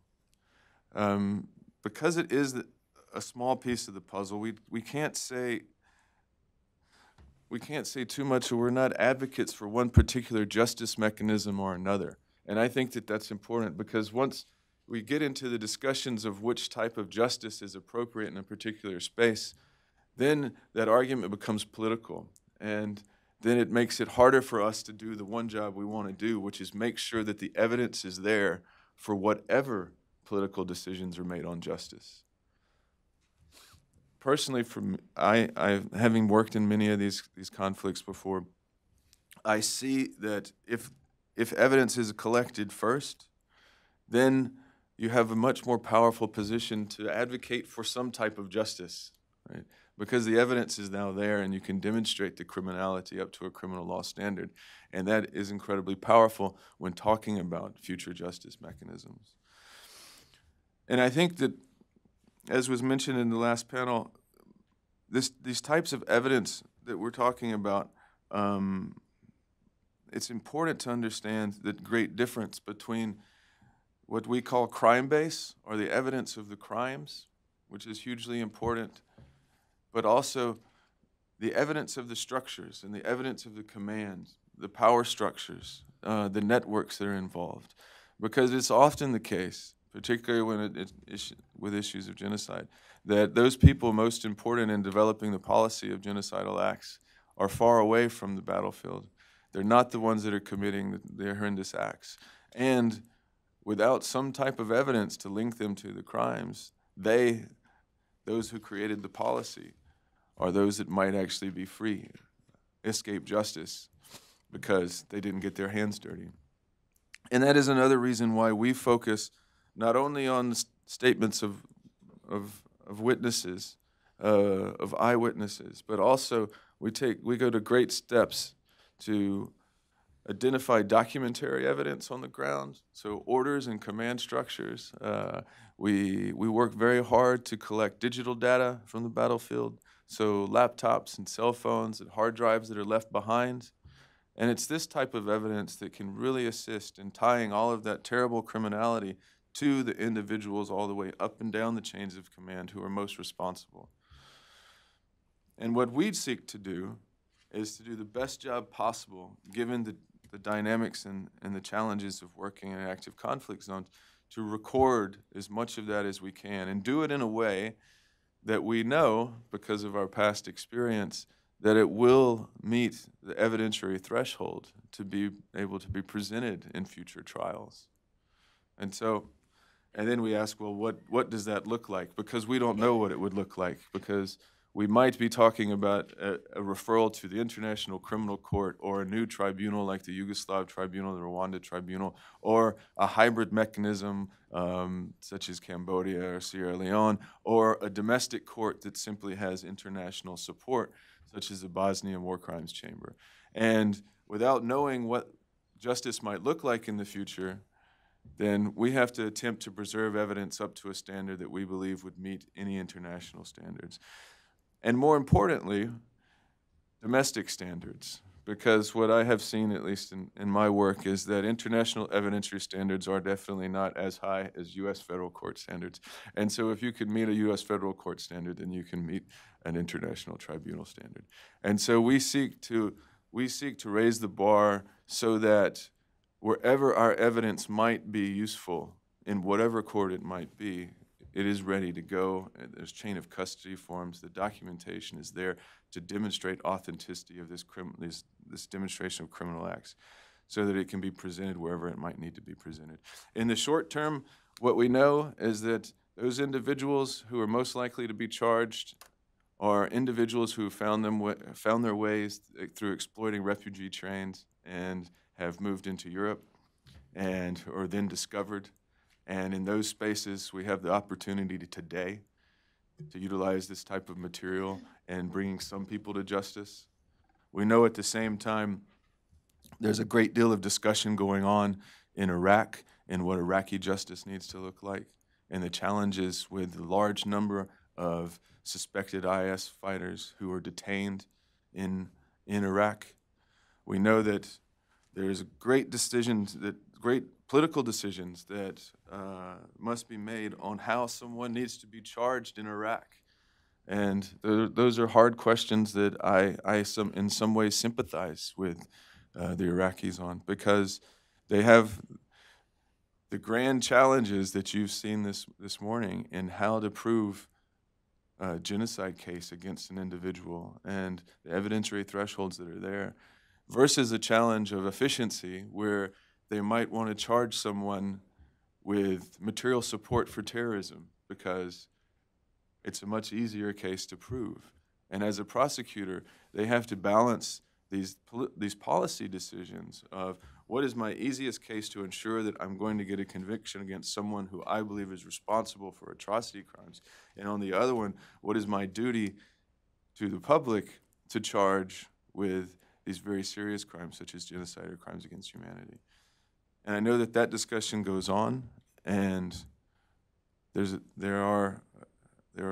lot of policy debate going on currently in Iraq on what justice will look like there. At the same time, the debate continues on whether or not some type of international mechanism, prosecutorial mechanism, is needed for ISIS crimes, in addition to the Security Council resolution, which is an investigative body rather than a prosecutorial body. But for us, we're happy with any justice system that is efficient and appreciates due process, right, and applies the rule of law and can demonstrate the criminality of these individuals. I will say that in my past experience, I have come to believe that where you can have those elements of justice and due process, and you can provide that in a space which is local, which is close to the people who are the victims of the crime, which is owned by the people who were the victims of those crimes, then if it's possible, that seems to me to be the best place to deliver justice to victims of crimes, rather than in a tribunal that might be on a different continent. But what we have all worked to do in the organization that I work with, in CJA, is to ensure that whatever those decisions are, that there'll be evidence there, and it will be robust, and we won't have some of the problems that we saw in the past, where a lack of evidence was one of the problems of bringing prosecutions, and where we have seen in the past where no work was done to gather evidence until there was political decision on what justice should look like. And I think now we've made a lot of steps forward, not only CJA but others, in trying to ensure that when we have justice mechanisms for prosecutions of those responsible for the terrible crimes of ISIS, that the evidence will be there no matter what. And just one last point on that, as we move into these discussions on what justice should look like. For me, I see that, as was discussed earlier today, that we should also look to the counter-violent extremism element of this work as well, where you have, for example, an option of being prosecuted for just the murders that you committed, or just for material support to terrorism, or atrocity crimes such as crimes against humanity and genocide. But what we should remember is that when individuals are simply prosecuted for material support to terrorism, they can often utilize that as a sounding base, as part of their narrative, that they're being persecuted for their beliefs, right? Because we've simply said, you're a terrorist, and they can use that within their communities to say, oh no, there's no real crimes here. They're just persecuting me because of my beliefs. But if you're able to prove the murder and the rape and the pillage and the terrible things that these individuals do, and you put it forth in a court that respects due process and provides justice not only to the victims, but demonstrates the true criminality of these individuals, the horrendous elements of the criminality that they've made, I think we're in a better space for sustainable future. Thank you.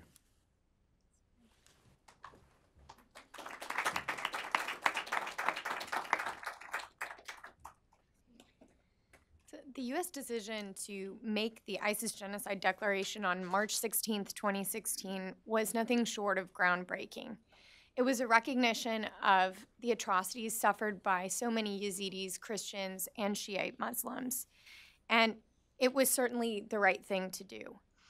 But when the declaration was initially made, I think that there was a strong sense that the U.S. government was not necessarily obligated to take follow-on measures. And the administration's half-hearted genocide declaration really only happened because Congress held their feet to the fire. With the transition from the Obama administration to the Trump administration, there was some question as to whether or not anything would be done. And so when Rex Tillerson reaffirmed and clarified the genocide declaration, I think it was definitely a welcome move. And so now I think we're at this unique crossroads. The Trump administration condemns ISIS actions as genocide, and it's taken steps, especially at the vice presidential level, the State Department level, even at USAID, to meaningfully alleviate the plight of survivors of genocide. And Congress has continued to take leadership too, offering several notable pieces of legislation to attempt to help victims of ISIS genocide. But I think that there's certainly more that can and should be done. And so I'm excited that we're having this conversation here today. I want to offer two areas of focus for the administration as they go forward. The first is to alleviate the suffering of refugees who are survivors of ISIS genocide, and I would propose a number of ways that we can do this. As a little bit of background, there are 13 million displaced Syrians today. 6 million are internally displaced and 5 million as refugees outside of the country. And there are currently 2.9 million internally displaced Iraqis and an additional 1.4 million in informal settlements, mostly in the KRG region. According to the UN, refugee levels worldwide are at the highest that they've been since World War II. And so refugees who constitute the most vulnerable population, they merit significant attention from the US. To specifically assist victims of ISIS genocide, the Heritage Foundation put out a paper a couple of years back, right after the ISIS genocide declaration was made, suggesting that we consider offering a P2 or a priority 2 designation for victims of ISIS genocide. What that means is that if you are allowed to be considered a part of a priority 2 category, refugees don't have to prove unique persecution, but instead they are viewed as a part of a group that prima facie has legitimate call to be a refugee. And second, they're able to bypass the vetting process that's involved in UNHCR referral, but they continue to receive the same heightened scrutiny that any other refugee would receive were they being resettled here in the US. So current P2s include Iraqis that have worked for the US, Burmese refugees in Thailand and Malaysia, and politically persecuted Cubans, among other groups. And P2 status has actually been granted to individuals previously on genocide grounds, including Congolese in Rwanda. I want to be clear here. If we were to make a special priority 2 designation for survivors of ISIS genocide, this would not be in addition to the 45,000 quota that President Trump set out as the total number of refugees that could be resettled. Instead, it would be within that 45,000 quota and would fall underneath that purview. It would simply allow them to have a more expedited process, considering that they are at a heightened risk for continuing an ongoing persecution if they're left in the region. The second way that we can assist refugees is to assist them directly in the region. Our Heritage report referenced that resettling one refugee in the U.S. is actually 12 times costlier than providing for that refugee in a camp closer to home. And when I actually visited Lebanon, where I got to interview Syrian refugees, many of them said that they actually would prefer to stay in the region because they hope to return home at some point in the future. Refugees for whom this is the case, even if they are victims of ISIS genocide, should not necessarily be prioritized and put into the priority 2 category. Instead, the U.S. should figure out ways that it can most meaningfully assist those refugees that wish to stay in the region. And I believe that we can do that by boosting civic organizations that work with these persecuted minority groups. Already, we've seen efforts by the U.S. government to encourage a lot of the groups that are involved in resettlement or are refugee organizations that are working overseas. But I think that oftentimes these can be faith-based actors that we can provide additional assistance to, because those faith-based actors may be best able to serve survivors of ISIS genocide who are in fact persecuted on religious grounds. The third area of focus in looking at assisting refugees is to ensure healthy patterns of assimilation. What do I mean when I say assimilation? Assimilation does not require that a refugee forgets their heritage. And I want to be clear, these are for refugees that would be resettled here to the U.S. They don't need to forget their heritage. They don't need to forget their culture, the immense benefits that refugees and immigrants have long contributed to America. Assimilation simply asks that an immigrant or refugee embrace the values of the United States and develop loyalty to the U.S. and fellow Americans above other countries and other people. And that means finding the correct balance, as my colleague Mike Gonzalez says, between keeping their traditions and adopting American virtues, between pride in their ancestry and love of their new country. And why do I think that assimilation matters? We think that it matters because it has implications for U.S. national security. While refugees pose a very limited threat to U.S. national security, it is small, and we do need to be aware and put in place measures to make sure that we can mitigate any potential threats for those who might consider harming the U.S. The final reason why I care about assimilation is because helping an immigrant to assimilate is as much about the immigrant accepting the community that they're coming into as it is about that community accepting and embracing them as well. And so I think it's really critical to pay attention to assimilation, make sure that groups are aware of that, so that when they're resettling them, they're making refugees, especially those who have experienced such unbelievable hardship as those who are victims of genocide, receive the care that they need, receive the attention that they need given the horrible experiences that they've had. The second area of focus that I would suggest to address ISIS genocide is to implement follow-the-money strategies and consider tougher sanctions against ISIS so that we can seize and freeze their assets. Treasury tools to address ISIS finance are admittedly limited. As of 2016, Treasury has blocked less than $150 million in ISIS assets. Nonetheless, there are still a few tools that I think could be considered and could maybe be amped up as Treasury looks to seize these assets. One is that under the Obama administration, they did not have access to global Magnitsky authorities, which enables Treasury to target individuals on both corruption and human rights grounds and target and seize their assets without having a separate jurisdiction for that. And that allows them to be placed on the specially designated nationals list, which makes it possible for the U.S. to freeze and seize their assets. I think a more liberal use of the SDN list, and especially of global Magnitsky authorities, could be incredibly valuable in this regard. A second potential tool that Treasury has at its disposal is Section 311 of the USA Patriot Act, which allows individuals and entities to be designated as a primary money laundering concern. This could really give us a lot of authority to look into Treasury or into ISIS financing. And one potential consideration would be to take the funds that are seized from ISIS and actually put them into a victims fund that could go toward victims of ISIS genocide. This is obviously a very tricky consideration. Victims funds are always difficult because determining who's eligible for the money and when they receive that money can be difficult. But this is perhaps something worth considering, especially now that we have $150 million already in seized assets that Treasury has. Finally, I wanted to close with a brief story. A couple of years ago, I had the opportunity to travel to Lebanon with World Vision.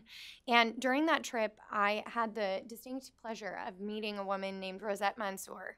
She's a Lebanese woman who has devoted her life now to serving Syrian refugees in her community.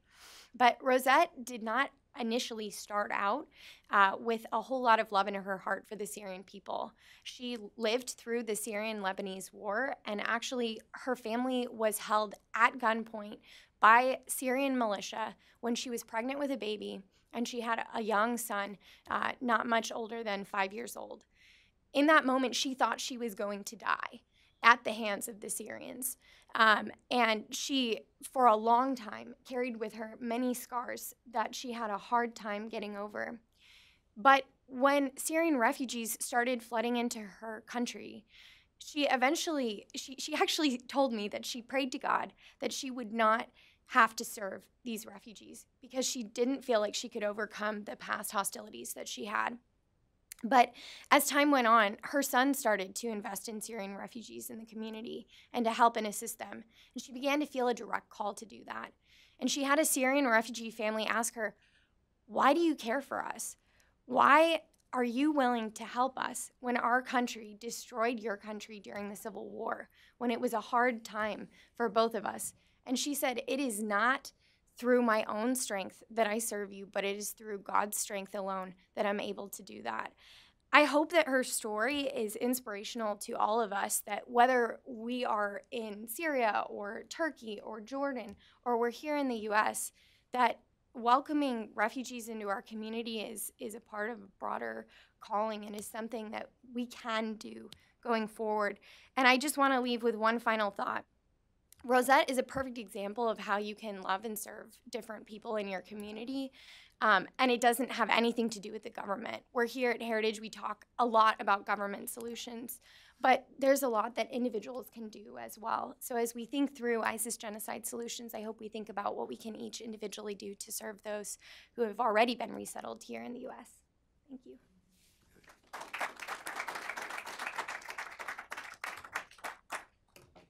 Well, good morning. We're about to finish up this morning, and then we're going to get to hear Congressman Wolf. My name is Kent Hill. I'm from the Religious Freedom Institute here in D.C. Within 48 hours, I'm going to be in the fourth largest city in Bangladesh, which happens to be a refugee camp of 800,000.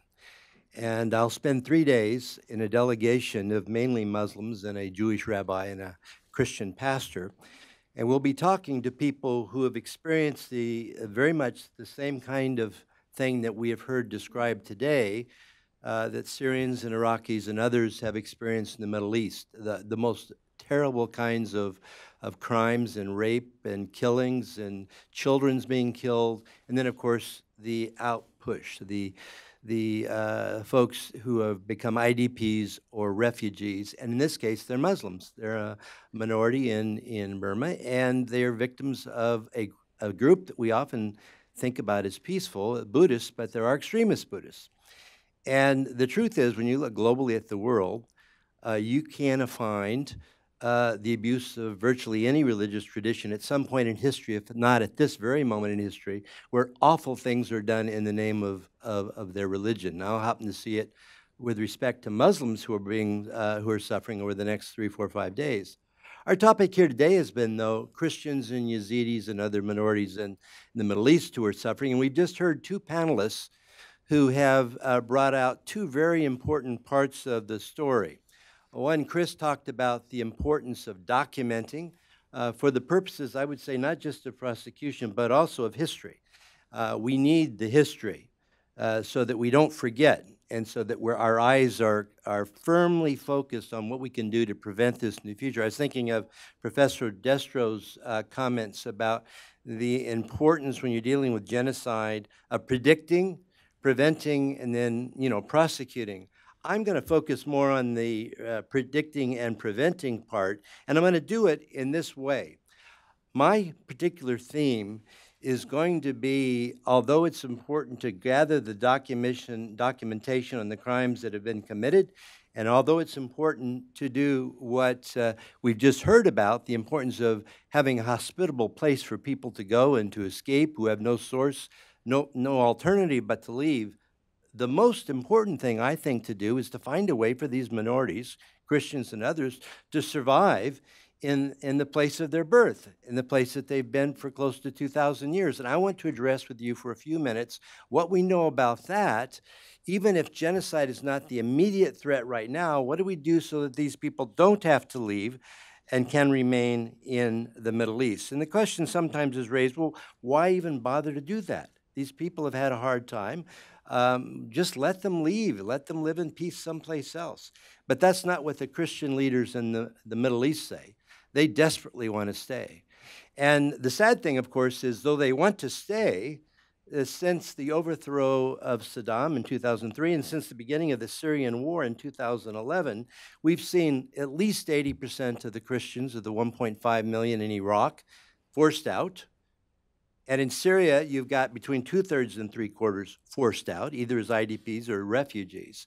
And we've got a terrible situation where there's been this tremendous outflow of people. I appreciated our Syrian Christian pointing out that although there are more Muslim victims of Islamist violence, you put it very well when you said, but the problem for the minorities is an existential threat to whether they continue to exist in the lands of their home. And we want to find a way for them to do that. So I'd say the first reason that it's important to figure out a way for the Christians to remain there is it's because it's their home. It's the land of their birth. We're a week away from Easter. And 50 days after Easter is the coming, of course, Pentecost, or the birth of the church. When the Holy Spirit came at Pentecost, Christians believe, the people who were in the audience there were from what is now Iraq and Iran and Turkey and Syria. And when the Apostle Paul, when he was still Saul, was headed to Damascus, Syria, to get the Christians to drag them back to Jerusalem, and he had his encounter with the risen Lord, it was, of course, to this part of the world that there already were Christians, and in fact, there were Christian victims of persecutions during the Roman Empire who fled to what is now the Erbil region in northern Iraq. This is their home. So the first reason is they have the right to stay in their home. But I would say there's another reason that's very important here. It's important for the Muslims for the Christians to stay. And I'll tell you why. It's important because historians will tell you and political scientists will tell you, just look around at all. Any society that becomes monocratic, one color, monistic, one ethnic group, one religion, is invariably a danger to its own citizens and its neighbors. That's just the way it is. When there is an absence of pluralism, you've got a national security threat. You've got an internal security threat. It's in our best interest for pluralism to survive in Iraq and Syria. It's in our best interest for us to figure out a way to get the IDPs from Erbil in Iraq back to the Nineveh Plain cities. And this is a place where we've dramatically dropped the ball. I used to work at USAID. There's a lot of mechanisms to do things. This should have been an OFTA project to get that area ready for them to come back. Instead, we treated it like a normal development process, taking 6, 8, 9 months. In the meantime, folks from Iran moved into some of those homes. Sunnis moved into some of those homes. A greatly shrunk area that these IDPs can even go back to. And it was a case of a missed opportunity and a missing opportunity if we don't act on this. So my second point simply is here that the Muslims need this as much as the Christians need it, because and many Muslims want the Christians back. They know things are better when minorities are present, and I'm going to skip over my evidence for that, but there's plenty of it out there that Muslims would like to see them, many Muslims would like to see them come back as well. A third point is, pluralistic, free, democratic societies which embrace minority rights. And this was a point that Ambassador Brownback made this morning, and he's absolutely right. The empirical evidence says that wherever religious freedom exists, all other societal goods improve. Peace, economic stability, not a threat to your neighbors. You can measure it any way you want. There's a direct correlation between pluralism, the existence of religious freedom, and all other societal goods. It's in our best interest to make sure that pluralism survives in the Middle East, not just so that the Christians can survive there, but so that there's less national and international security threats. There's going to be more prosperity. Virtually anything you think of is going to be better off if you move in that direction. So I guess the question is, what do we do now in light of this? If we see that this is clearly would be the preferable solution, what is it we can do? And I'm going to just mention 3 or 4 very quick points here. First, we've got to promote security and stability. I'm not talking about bringing 500,000 American troops back to Iraq. All we need is enough presence in key areas, for example, in the Nineveh Plain, so that it's just less tempting for folks from Iran or elsewhere, or the Kurdish Iraqi conflicts, or now the Kurdish-Turkish conflict. It's just less likely for them to be tempted to come in and take over spaces that minorities should move back into.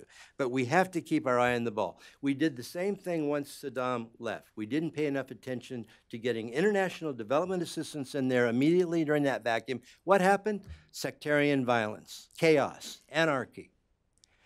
What we have faced in Iraq and Syria is the product of 2 things.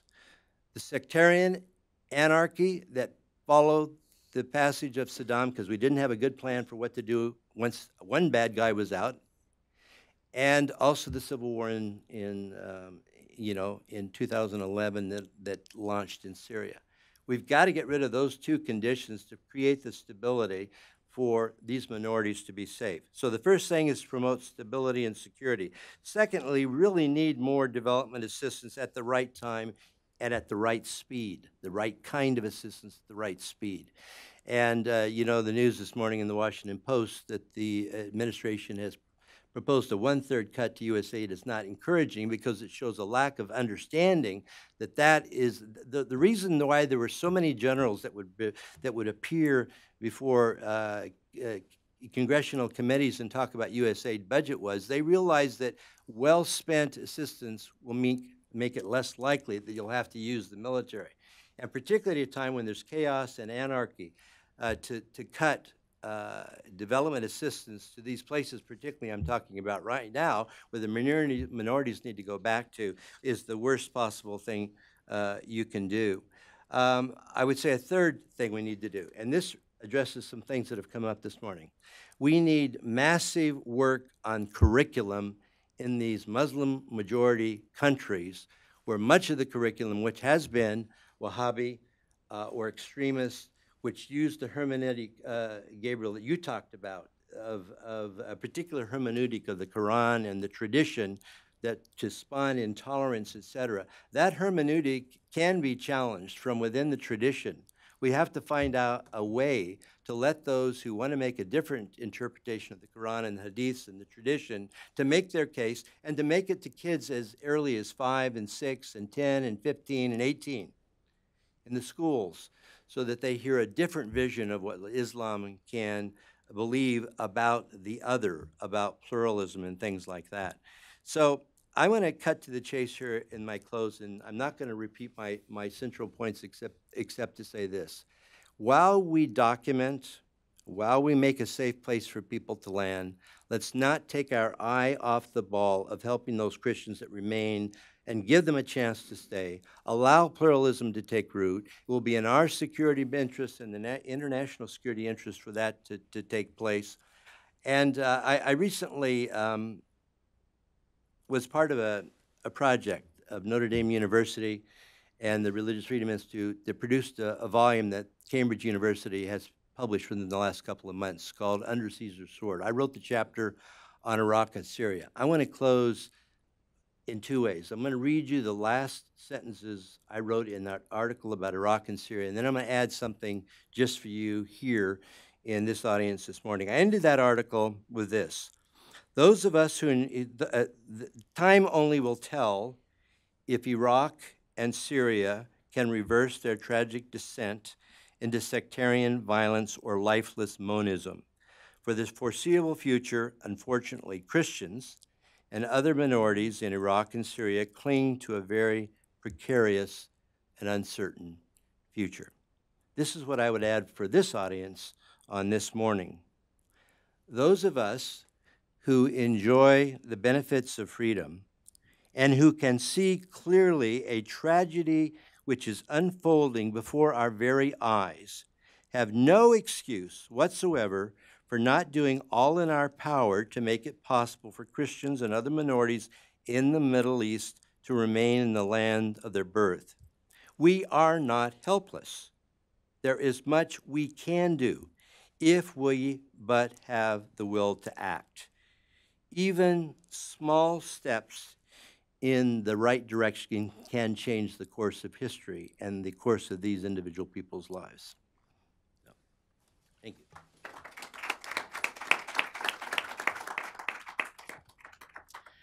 Thank you very much to each of our panelists. I have a few follow-up questions, and then we'll take one or two questions from the audience before Mr. Wolf will give his closing remarks. So, Dr. Hill, thank you very much for explaining how the monistic or monopolistic control of a society by one religion is detrimental to security and stability and prosperity. Can you help us to understand how well integrated is that view into the U.S. government, and what steps, small or larger, could be taken by the U.S. government to have more of that understanding be integrated throughout our national security approaches? You know, it was Ambassador Brownback this morning before you got here, Congressman Wolf, made the observation that you had said, I think, that religious freedom may be the most important or one of the most important foreign policy issues. And he said he agreed. He thought it was critically important.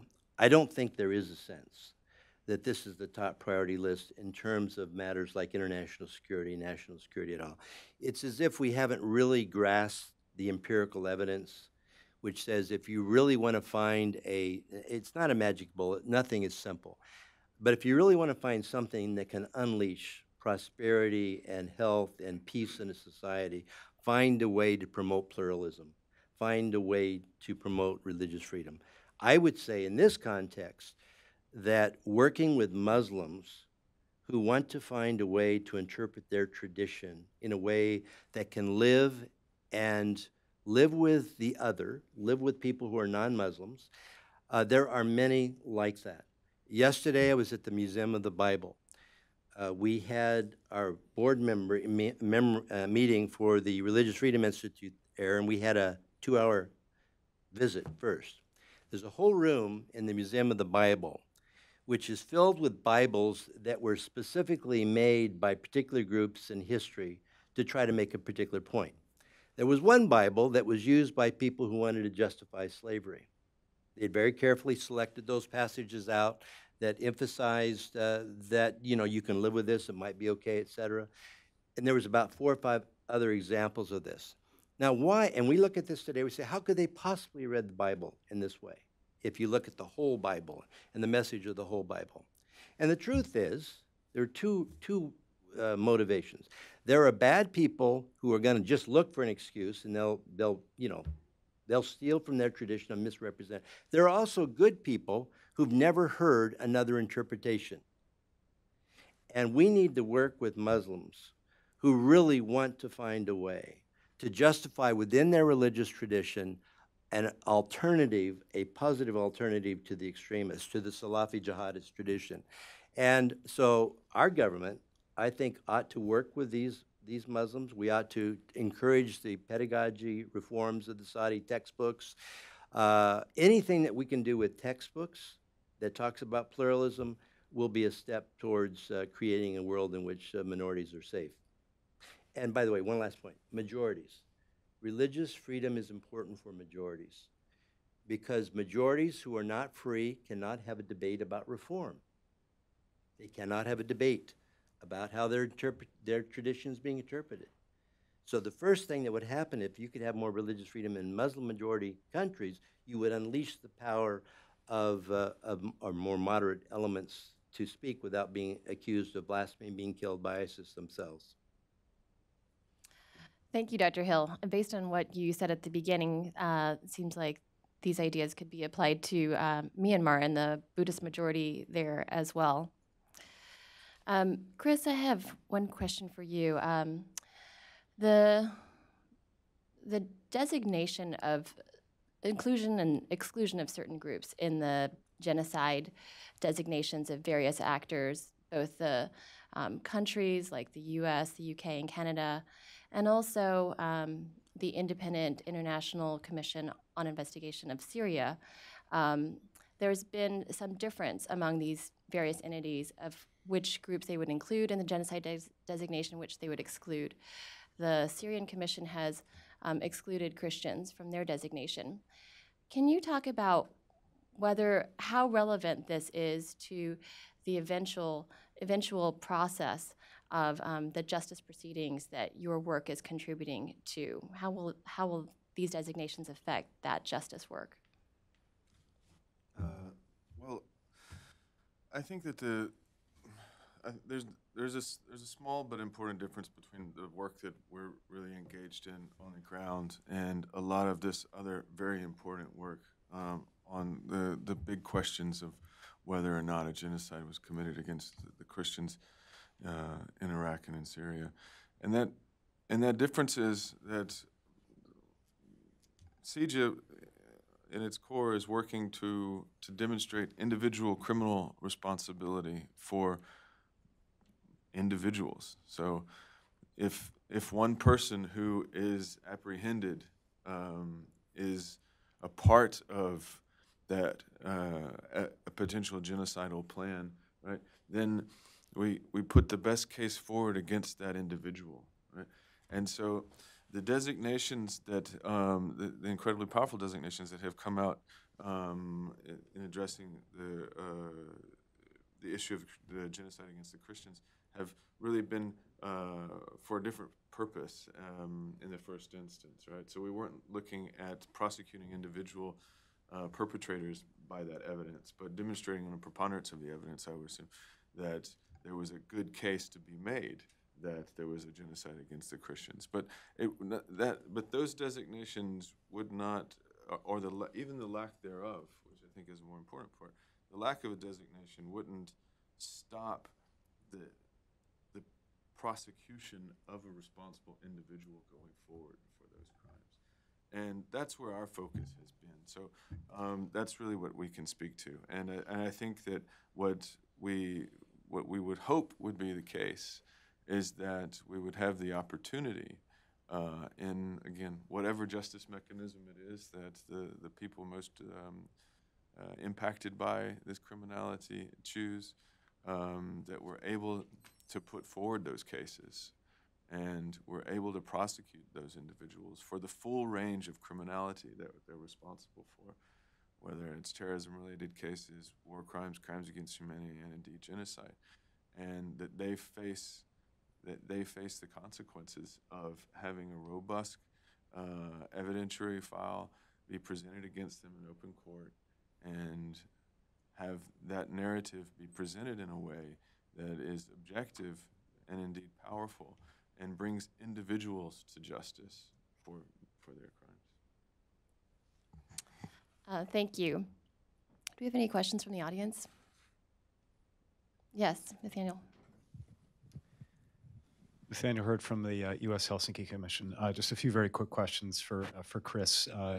Can you give us a sense of the scale of the evidence that CJA has collected against ISIS perpetrators, as well as a sense of what you're doing with that evidence with an eye toward eventual trials, criminal prosecutions, and the full range of trial options? And then sort of the second piece is, to what extent are you engaging with and working with law enforcement agencies, whether it's in the United States or in Europe? Sure. So on the first question on the types of evidence and the scale, there's a massive amount of evidence out there. And shockingly, to be an organization that did not have an incredibly long lifespan as a quasi-government body, they were able to implement a lot of bureaucratic structures pretty quickly, right? Which required people to be orders to be signed off on by different levels of command. Which, indeed, for such a newly organized organization, they did produce a lot of documentation, and so we have a lot of that documentation.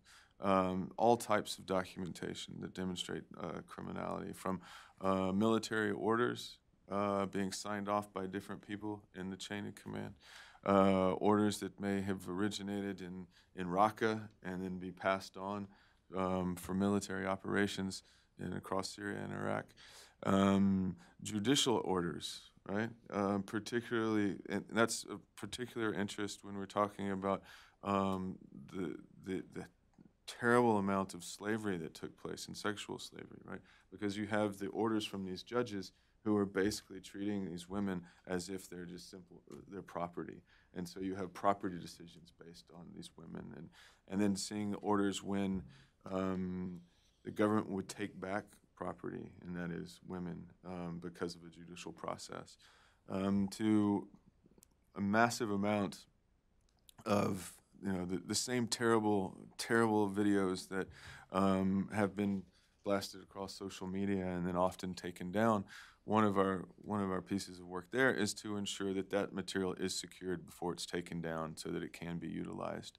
More often than not, we're working with the originators of those types of videos, so that we can not only say there was a video, but this is who it came from, this is when they filmed it, this is where they were, and here's a statement or an affidavit from that individual to make that a powerful piece of evidence in a trial.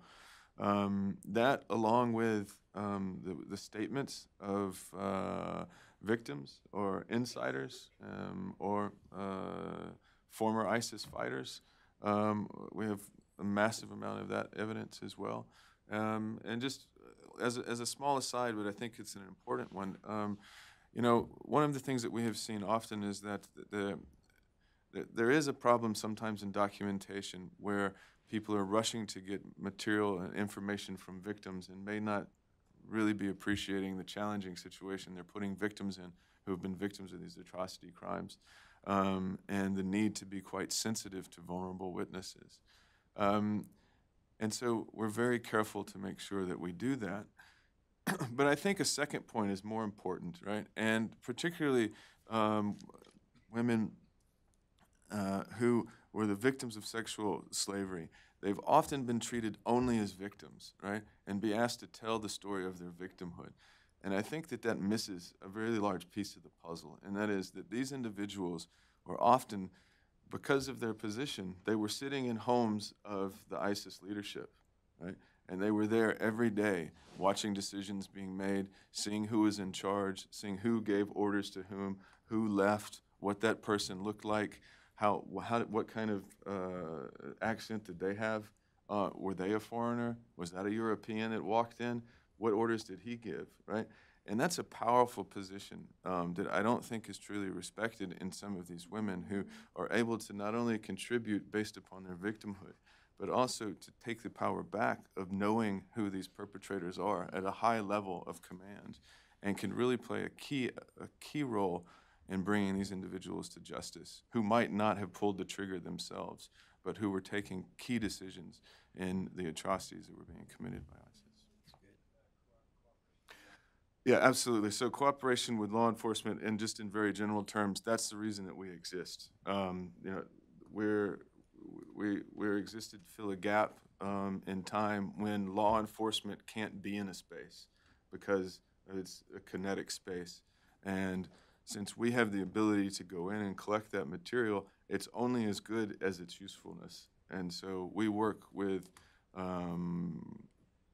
about 14 different national law enforcement agencies on a regular basis to try and ensure that they're able to bring the best cases forward when they're addressing criminality that we've had the opportunity to collect on.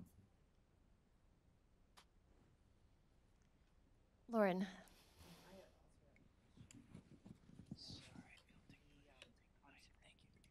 Can you identify yourself again? Yes, my name is Lauren Homer, and I have a question for Chris Engels. We're hearing about local trials in both Syria and Iraq, where I believe in Syria the SDF is having trials of enemy combatants, and the same has been going on in Iraq. Do you think that's a good idea? Does that assist what you're doing, or is it maybe too random? It's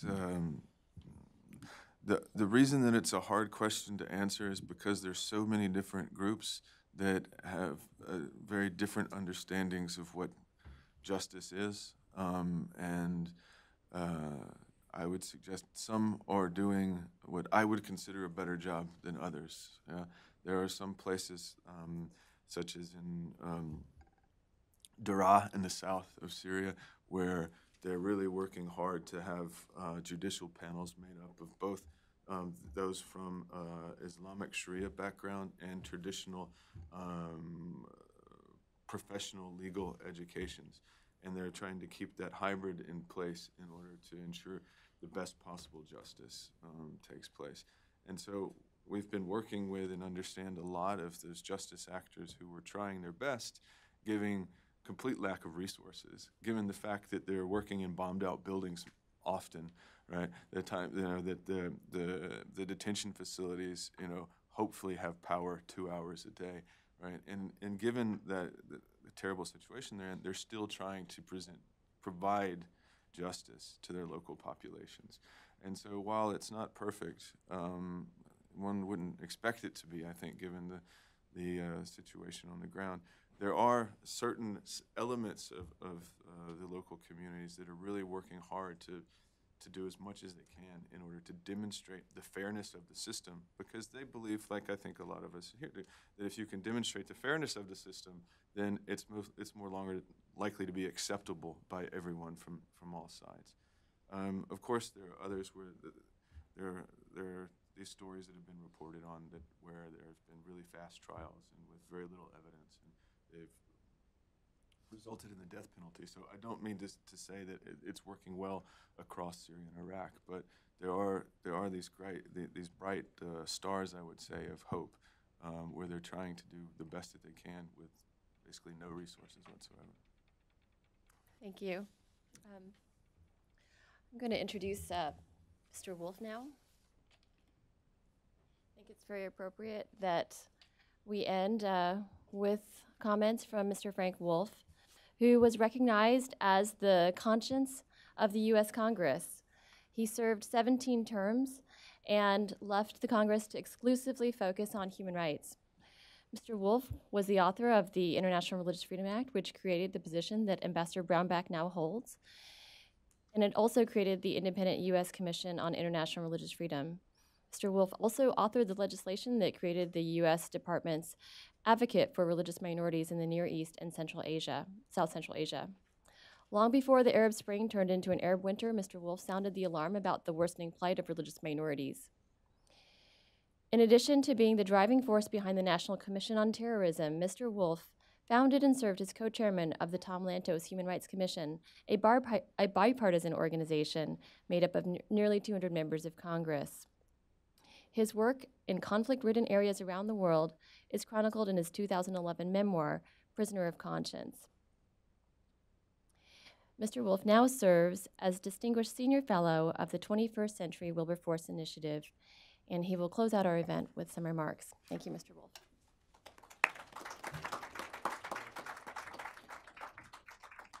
Thank you, Emily. Thank you very much. I want to thank the panel, too. I really, you triggered so many thoughts as you were talking, and so you were very good. I hope a lot of people can see what they said.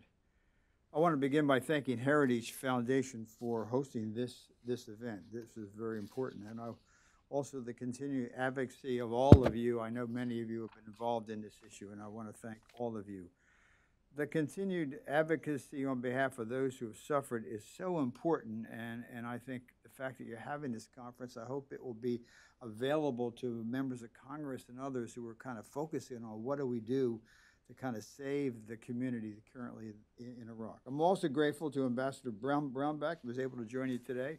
I'm sorry I was not be there when he spoke, but he's the perfect person for that job. I also appreciate the outstanding work done by Ambassador Saperstein and his staff. It's my own personal view that had he not been there and pushed on the genocide designation would never have taken place. So I want to publicly thank him and his staff for all the work that he has done.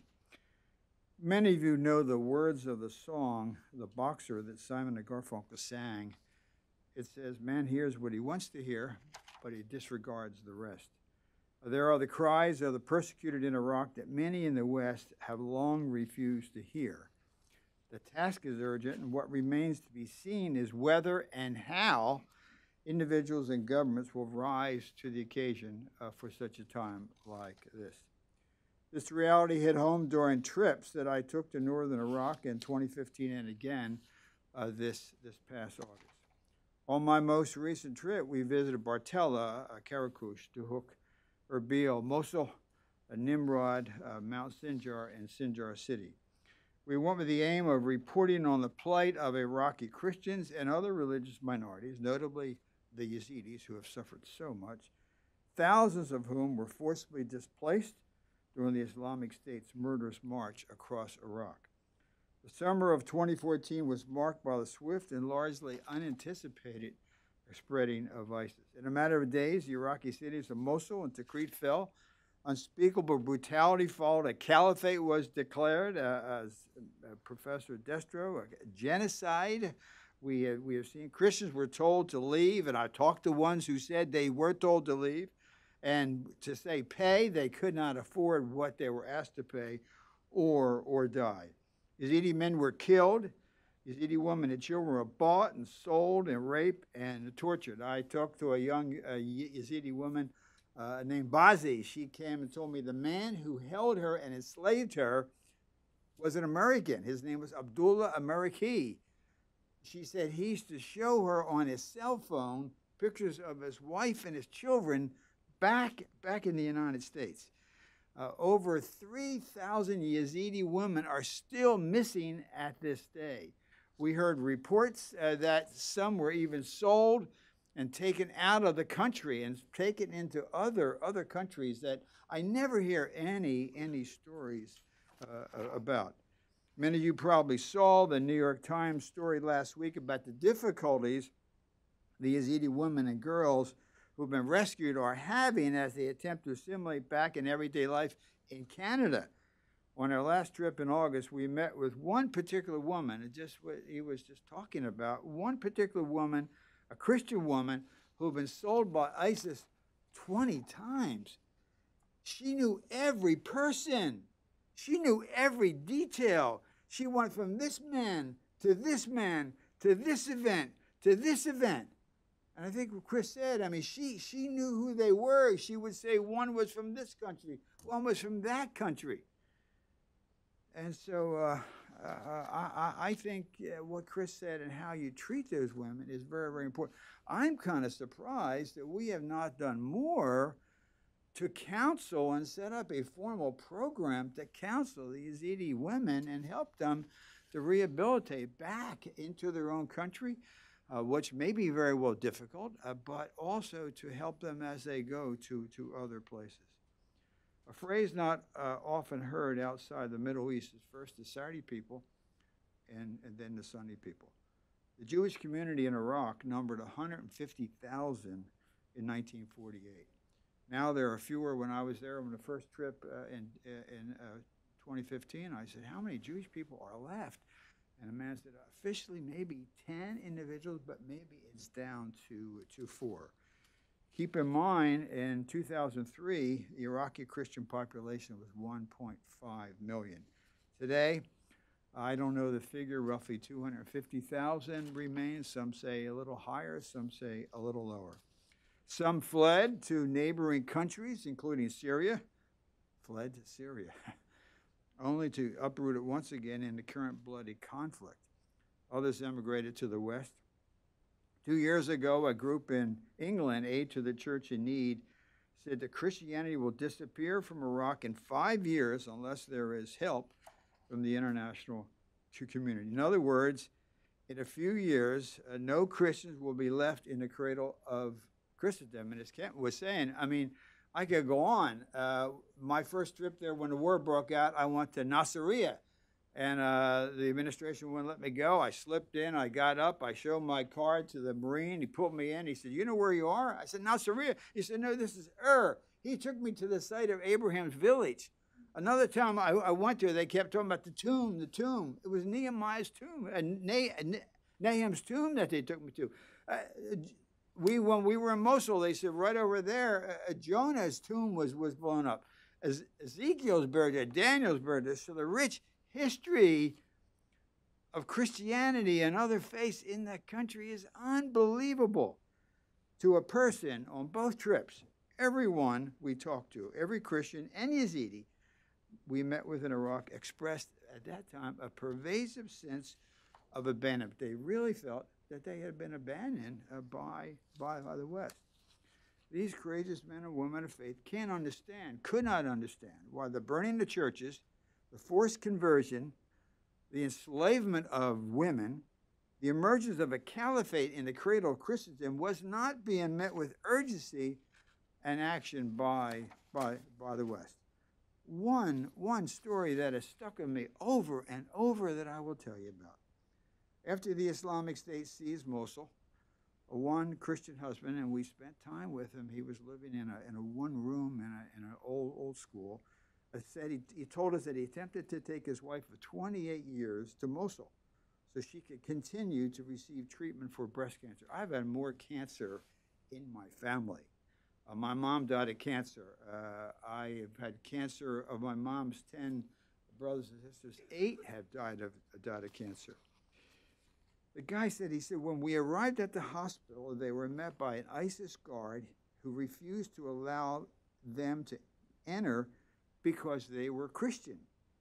He said they were told that the price for entrance and medical treatment in the hospital in Mosul was conversion to Islam. He said his wife refused. He said the couple, a construction worker and his wife, then returned to their small village about 16 miles away. 10 days later, she passed away with her husband, a 19-year-old and 8-year-old son by her side. We asked him, what did your wife say? Well, we asked the husband, who was living in a classroom, a dirty, filthy classroom, if I might say, in an abandoned school, if we remembered her last words. He said, this is what he told me her last words were. He said, I'm going to hold on, his wife said, I'm going to hold on to the cross of Christ. I refuse to convert. I prefer death. I prefer death to abandoning my religion and my faith. And of course, the husband refused. I've been married to my wife for 57 years. If my wife were faced with a situation that I could get her chemotherapy or I don't know what, I think I would have probably said, well, I'll tell him that what he wants to hear, but I really won't believe it. They didn't do that. They didn't do that. I was on a trip to Israel. They took us in Capernaum, and I remember they pointed to this. This is Peter's house, and this is here and over here and everything. We already know the story of the Bible. 3 times denied Jesus. Here's a construction worker and his wife. Would not deny their faith. While Congress voted to call the ISIS activity in Iraq genocide, and I appreciate it, and former Secretary of State called it genocide, little was really being done to help until recently. The West has missed many genocides. I think we have to acknowledge we missed a genocide in Armenia. We missed a genocide in Germany. We missed a genocide in Rwanda. We missed a genocide in Bosnia and Srebrenica. Chris Smith wanted to wear in Vukovar and up there, and we missed it. The world missed it. We missed it big, big time. I'm encouraged, though, by the recent actions of the Trump administration, notably the speech the Vice President Pence gave before the In Defense of Christian Conference this past October. The administration is starting the process to help Christians, Yazidis, and other religious minorities return to their villages. And I agree with what Kent said, the ability to return to their villages. And I believe that the administration is committed to the Iraqi people. I was also encouraged by the recent announcement made by USAID regarding the efficiency and the effectiveness of aid being sent to Iraq, in particular to the ethnic and religious communities. And I'm grateful to Ambassador Mark Green's his attention to this issue, as demonstrated during his trip to Iraq in January. And I appreciate Ambassador Nikki Haley and also Deputy Secretary of State Sullivan. They've also been actively engaged in helping these communities. While this humanitarian aid is crucial, there are additional actions our government could simultaneously take to help the religious and ethnic communities in Iraq. In a recent post-conflict assessment by Samaritan's Purse, where they surveyed 15,000 people. We don't even, you're doing a political campaign, you don't do a poll with 15,000 people, you do 300. They surveyed 15,000 people personally. They indicate that more than 53% of the internally displaced IDPs acknowledged that insecurity was their greatest barrier to return. That's number one. That echoes what I heard when we were on the ground. Insecurity, insecurity, insecurity. We saw trucks going back into Bartella, going back into Karakus, some going back into Mosul.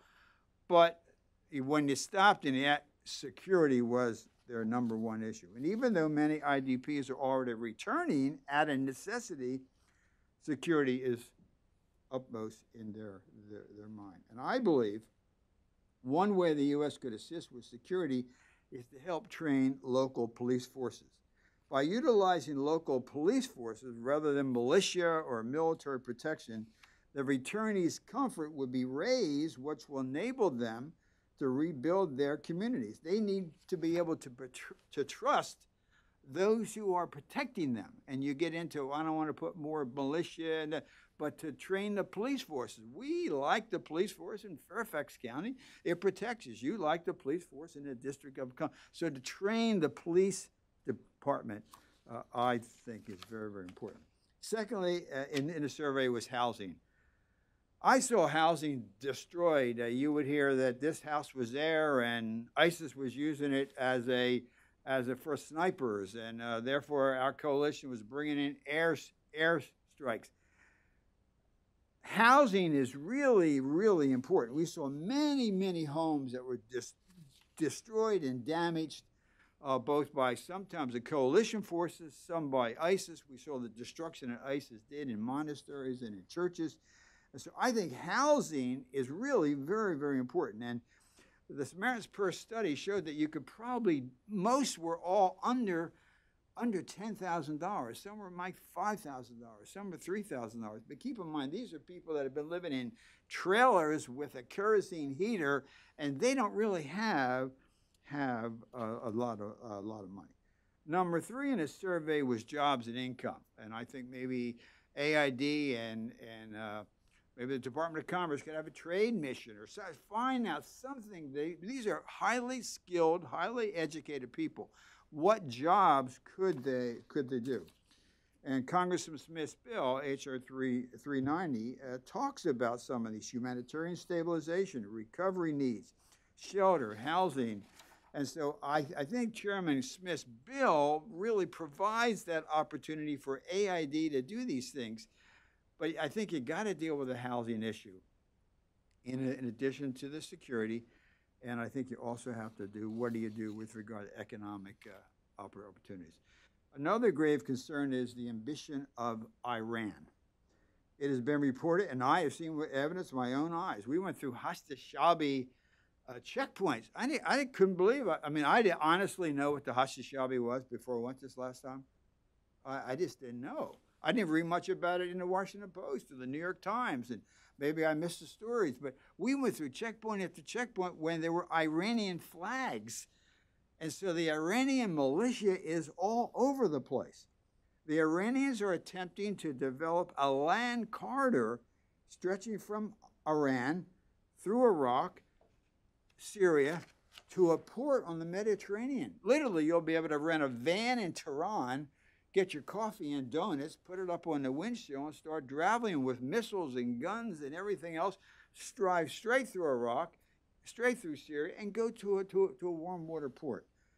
If achieved, this will not only be detrimental for the ethnic and religious minorities in the region, but also, I believe, a direct threat to Israel and also a direct threat to U.S. regional interests and national security. With this corridor, Iran will be able to supply their militia. They'll be able to supply Hezbollah, not only in Syria, but also the Hezbollah and missiles into Lebanon, which will be a direct threat to Israel.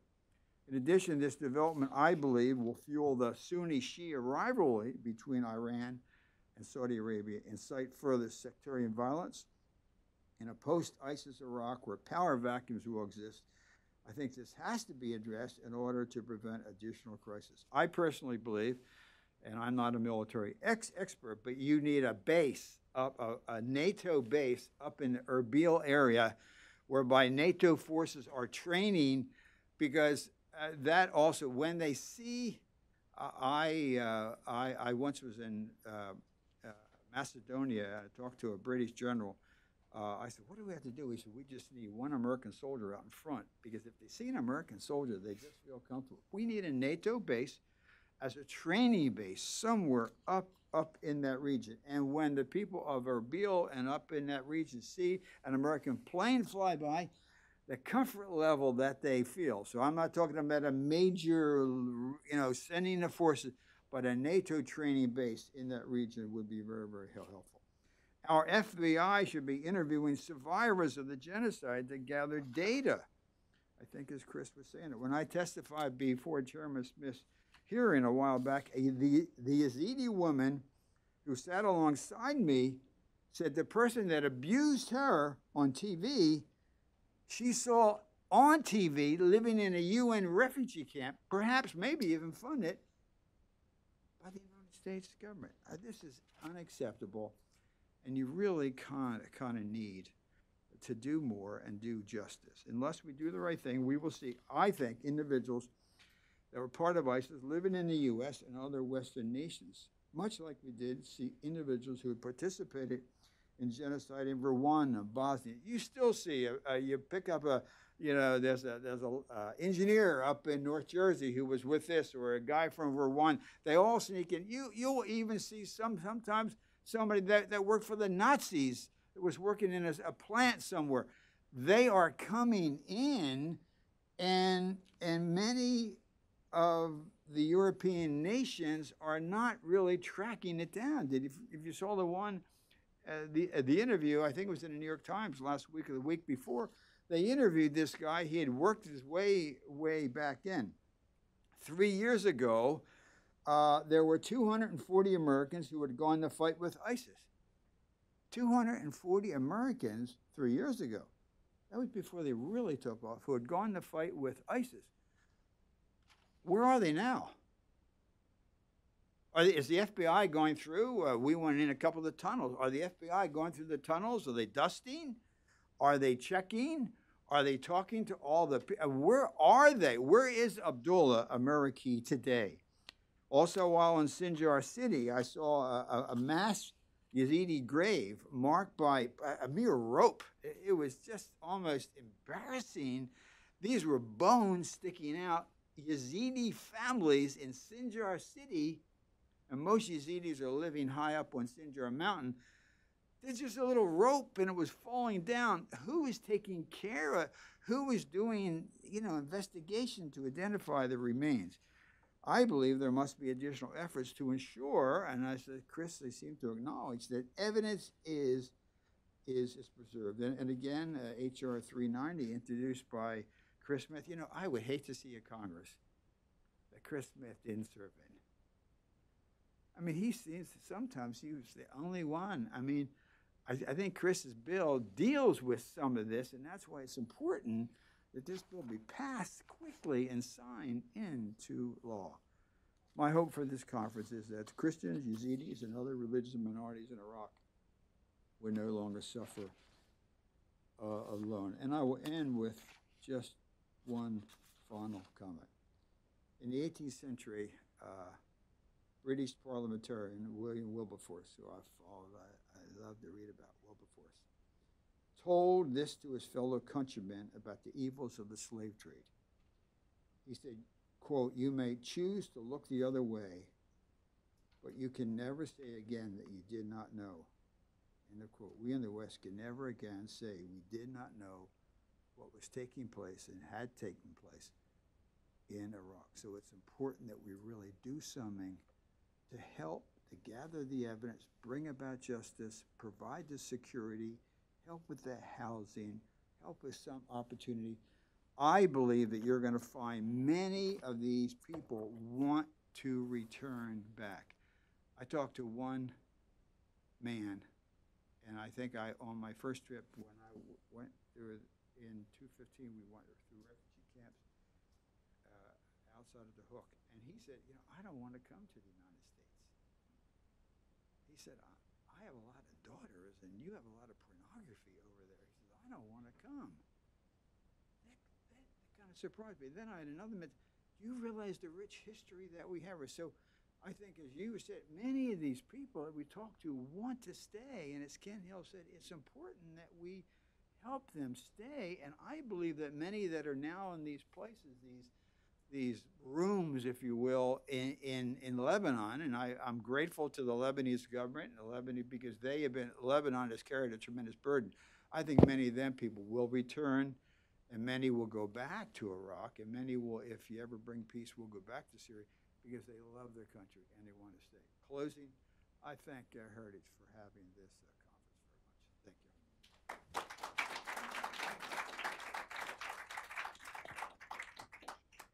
Thank you so much, Mr. Wolf, and thank you to each one of our panelists for your excellent presentations that were so insightful. I think today has given all of us so much food for thought and given us some very concrete ways in which we can think about making our own voices heard on these issues that are so important not only to the victims, but also really to the entire communities that they live in, the countries that they live in, and also to our own long-term national security interests. So thank you all to our audience online and our audience who came in person today for your participation.